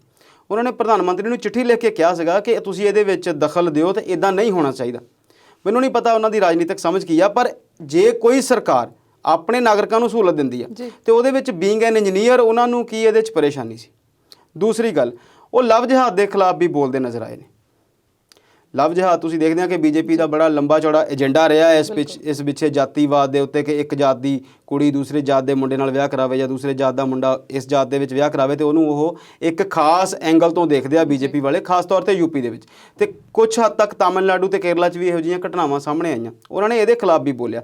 ਇੱਕ ਹੋਰ ਗੱਲ ਜਿਹੜੀ ਮੈਨੂੰ ਉਹਨਾਂ ਦੀ ਸਮਝ ਬਿਲਕੁਲ ਨਹੀਂ ਲੱਗੀ, ਉਹਨਾਂ ਨੇ ਅਜਿਹਾ ਕਿਉਂ ਕਿਹਾ। ਉਹਨਾਂ ਨੇ ਕੇਰਲਾ ਸਰਕਾਰ ਦੀ ਇਸ ਗੱਲ ਲਈ ਵੱਡੀ ਆਲੋਚਨਾ ਕੀਤੀ ਸੀ ਕਿ ਸਟੂਡੈਂਟਸ ਦੇ ਵਿੱਚ ਪੋਲਿਟਿਕਸ ਜਿਹੜੀ ਆ ਨਹੀਂ ਹੋਣੀ ਚਾਹੀਦੀ, ਕਾਲਜਸ ਦੇ ਵਿੱਚ, ਯੂਨੀਵਰਸਿਟੀ ਦੇ ਵਿੱਚ ਚੋਣਾਂ ਨਹੀਂ ਹੋਣੀਆਂ ਚਾਹੀਦੀਆਂ। ਉਹਨਾਂ ਨੇ ਇਹਦੇ ਲਈ ਆਪਣਾ ਤਰਕ ਦਿੱਤਾ ਸੀ ਕਿ ਜਦੋਂ ਸਟੂਡੈਂਟ ਜਿਹੜੇ ਆ ਉਹ ਪੋਲਿਟਿਕਸ ਦੇ ਵਿੱਚ ਇਨਵੋਲਵ ਹੁੰਦੇ ਆ ਤੇ ਉੱਥੇ ਫਿਰ ਉਹ ਆਪਣੀਆਂ ਕਲਾਸਾਂ ਦਾ ਨੁਕਸਾਨ ਕਰਦੇ ਆ, ਲੜਾਈ ਝਗੜੇ ਵੱਲ ਜਾਂਦੇ ਆ, ਤੇ ਉਹਨਾਂ ਦੀ ਜਿਹੜੀ ਮਾਰਕੁਟਾਈ ਹੁੰਦੀ ਆ ਜਾਂ ਇਹੋ ਜਿਹੀਆਂ ਚੀਜ਼ਾਂ ਉਹਨਾਂ ਨੇ ਦੱਸੀਆਂ ਸੀ। ਪਰ ਅਸੀਂ ਹੁਣ ਤੱਕ ਦੇ ਹਿੰਦੁਸਤਾਨ ਦੇ ਇਤਿਹਾਸ 'ਚੋਂ ਦੇਖਦੇ ਹਾਂ ਕਿ ਸਟੂਡੈਂਟ ਪੋਲਿਟਿਕਸ ਦੇ ਵਿੱਚੋਂ ਬਹੁਤ ਚੰਗੇ ਨੇਤਾ ਉੱਭਰ ਕੇ ਸਾਹਮਣੇ ਆਏ ਨੇ। ਇਹਨਾਂ ਗੱਲਾਂ ਨੂੰ ਜਦੋਂ ਅਸੀਂ ਦੇਖਦੇ ਹਾਂ ਤੇ ਸ਼੍ਰੀਧਰਨ ਦਾ ਜਿਹੜਾ ਏਜੰਡਾ ਆ ਉਹ ਕੁਛ BJP ਵਾਲਾ ਨਜ਼ਰ ਆਉਂਦਾ। ਉਹ ਉੱਥੇ ਆ ਕੇ ਆਉਂਦੇ ਨੇ, ਇਲੈਕਸ਼ਨ ਲੜਦੇ ਨੇ, ਉਹਦਾ ਕੀ ਹੁੰਦਾ ਹੈ ਉਹ ਤਾਂ ਸਮੇਂ ਦੀ ਗੱਲ ਆ, ਪਰ ਉਹਨਾਂ ਦਾ ਉਮਰ ਦਰਾਜ਼ ਹੋਣਾ ਇਸ ਗੱਲ ਲਈ BJP ਨੂੰ ਕਿਤੇ ਨਾ ਕਿਤੇ ਖਮਿਆਜਾ ਵੀ ਭੁਗਤਣਾ ਪਊਗਾ। ਜੀ ਕੁਲਦੀਪ ਜੀ, ਅਸੀਂ ਸੁਣਿਆ ਕਿ ਭਾਰਤ ਦੇ ਇੱਕ ਚੀਫ ਜਸਟਿਸ ਨੂੰ 4000 ਔਰਤਾਂ ਨੇ ਇੱਕ ਚਿੱਠੀ ਲਿਖੀ ਹੈ। ਕੀ ਹੈ ਜੀ ਪੂਰਾ ਮਾਮਲਾ? ਸ਼ਰਦ ਅਰਵਿੰਦ ਬੋਬੜੇ ਨਾਂ ਦੇ ਚੀਫ ਜਸਟਿਸ ਨੇ ਉਹ ਕੁਝ ਆਪਣੇ ਪਿਛਲੇ ਬਿਆਨਾਂ ਕਰਕੇ ਤੇ ਹੁਣ ਤਾਜ਼ਾ ਬਿਆਨਾਂ ਕਰਕੇ ਫਿਰ ਸੁਰਖੀਆਂ ਵਿੱਚ ਨੇ ਤੇ ਵਿਵਾਦ ਦੇ ਵਿੱਚ ਨੇ। ਉਹਨਾਂ ਨੇ ਇੱਕ ਬਲਾਤਕਾਰ ਦੀ ਪੀੜਤਾ ਦਾ ਕੇਸ ਦੀ ਸੁਣਵਾਈ ਦੇ ਦੌਰਾਨ ਜੋ ਕਿ ਦੋਸ਼ੀ ਵਿਅਕਤੀ ਸੀ ਉਹ ਇੱਕ ਸਰਕਾਰੀ ਮੁਲਾਜ਼ਮ ਹੈ, ਉਸ ਨੂੰ ਇਹ ਪੁੱਛ ਲਿਆ ਕਿ ਕੀ ਤੂੰ ਇਸ ਲੜਕੀ ਨਾਲ ਵਿਆਹ ਕਰਵਾਏਂਗਾ? ਜੇ ਤੂੰ ਕਰਵਾਉਣ ਨੂੰ ਤਿਆਰ ਆ ਤਾਂ ਅਸੀਂ ਤੇਰੇ ਕੇਸ 'ਤੇ ਦੁਬਾਰਾ ਵਿਚਾਰ ਕਰਨ ਨੂੰ ਤਿਆਰ ਹਾਂ। ਕੀ ਕਾਨੂੰਨ ਦੀ ਕਿਤਾਬ ਵਿੱਚ ਇਹੋ ਜਿਹਾ ਲਿਖਿਆ ਗਿਆ? ਪਰ ਉਹਨਾਂ ਵੱਲੋਂ ਅਜਿਹੀ ਸ਼ਰਤ ਦੀ ਪੇਸ਼ਕਸ਼ ਕਰਨੀ ਬੜੀ ਅਜੀਬ ਲੱਗੀ, ਖਾਸ ਤੌਰ 'ਤੇ ਭਾਰਤ ਦੇ ਜਿਹੜੇ ਵਿਮਨ ਸੰਗਠਨ ਨੇ, ਔਰਤਾਂ ਦੇ ਸੰਗਠਨ ਨੇ, ਆਰਗੇਨਾਈਜੇਸ਼ਨ ਹੈਗੀਆਂ, ਉਹਨਾਂ ਵੱਲੋਂ ਉਹਨਾਂ ਨੂੰ 4000 ਕਾਰਕੁਨਾਂ ਵੱਲੋਂ ਚਿੱਠੀ ਲਿਖੀ ਗਈ ਹੈ ਸਾਂਝੇ ਤੌਰ 'ਤੇ ਕਿ ਰੱਬ ਦੇ ਵਾਸਤੇ ਇਹੋ ਜਿਹੀ ਗੱਲ ਤੁਸੀਂ ਨਾ ਕਰੋ, ਤੁਹਾਡਾ ਅਜਿਹਾ ਕਹਿਣਾ ਬਣਦਾ ਨਹੀਂ। ਉਹਨਾਂ ਨੇ ਸਪਸ਼ਟ ਕੀਤਾ ਹੈ ਕਿ ਬਲਾਤਕਾਰ ਜਾਂ ਹੋਰ ਜਿਹੜੀਆਂ ਗੱਲਾਂ ਨੇ ਤੇ ਵਿਆਹ, ਇਹ ਤਿੰਨੇ ਅਲੱਗ-ਅਲੱਗ ਚੀਜ਼ਾਂ ਨੇ। ਵਿਆਹ ਇੱਕ ਲੰਬੇ ਸਮੇਂ ਦੀ ਇੱਕ ਬਹੁਤ ਵੱਡਾ ਸਮਝੌਤਾ ਹੈ ਜ਼ਿੰਦਗੀ ਦਾ, ਜਿਹੜਾ ਤੁਸੀਂ ਕਿਸੇ ਨਾਲ ਰਹਿਣਾ ਤੇ ਸਮਾਂ ਬਿਤਾਉਣਾ ਹੈ।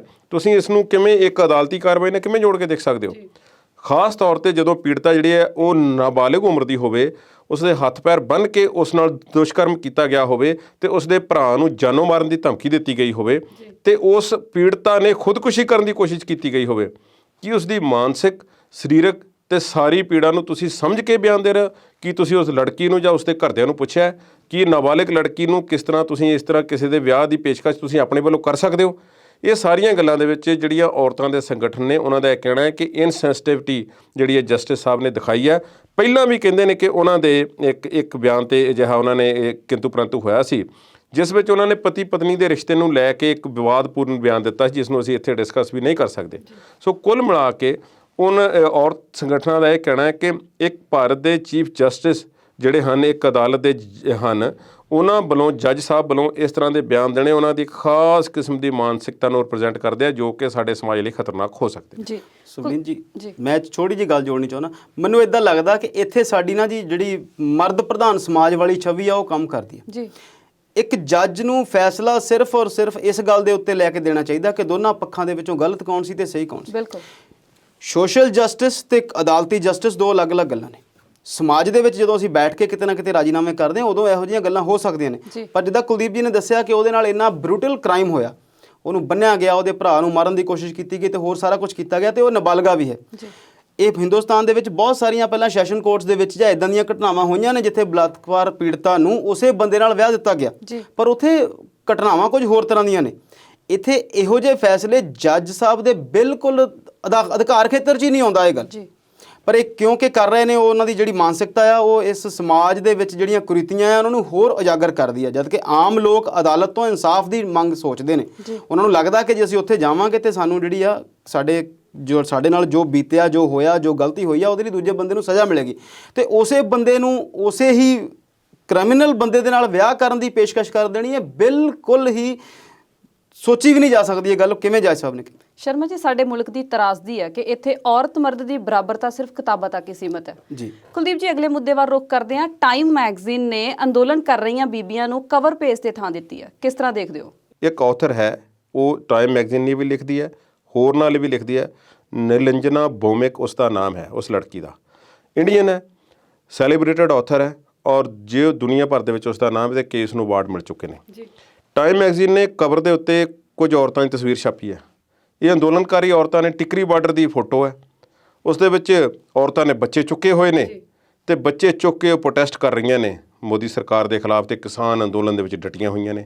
ਇਹ ਨਹੀਂ ਕਿ ਕਿਸੇ ਦੀ ਐਵੇਂ ਚੱਕ ਕੇ ਫੋਟੋ ਲਾ ਦਿੱਤੀ ਹੈ, ਬਕਾਇਦਾ ਡਿਟੇਲ ਦਿੱਤੀ ਗਈ ਹੈ ਕਿ ਕੌਣ ਹੈ ਇਸ ਫੋਟੋ ਦੇ ਵਿੱਚ, ਕਿਹੜੇ ਜ਼ਿਲ੍ਹੇ ਨਾਲ ਸੰਬੰਧਿਤ ਹੈ ਤੇ ਕਿੱਥੋਂ ਦੀ ਹੈ। ਟਿਕਰੀ ਦੀ ਹੈ ਫੋਟੋ। ਉਸ ਦਾ ਟਾਈਟਲ ਹੈ I cannot be intimidated can't be bought.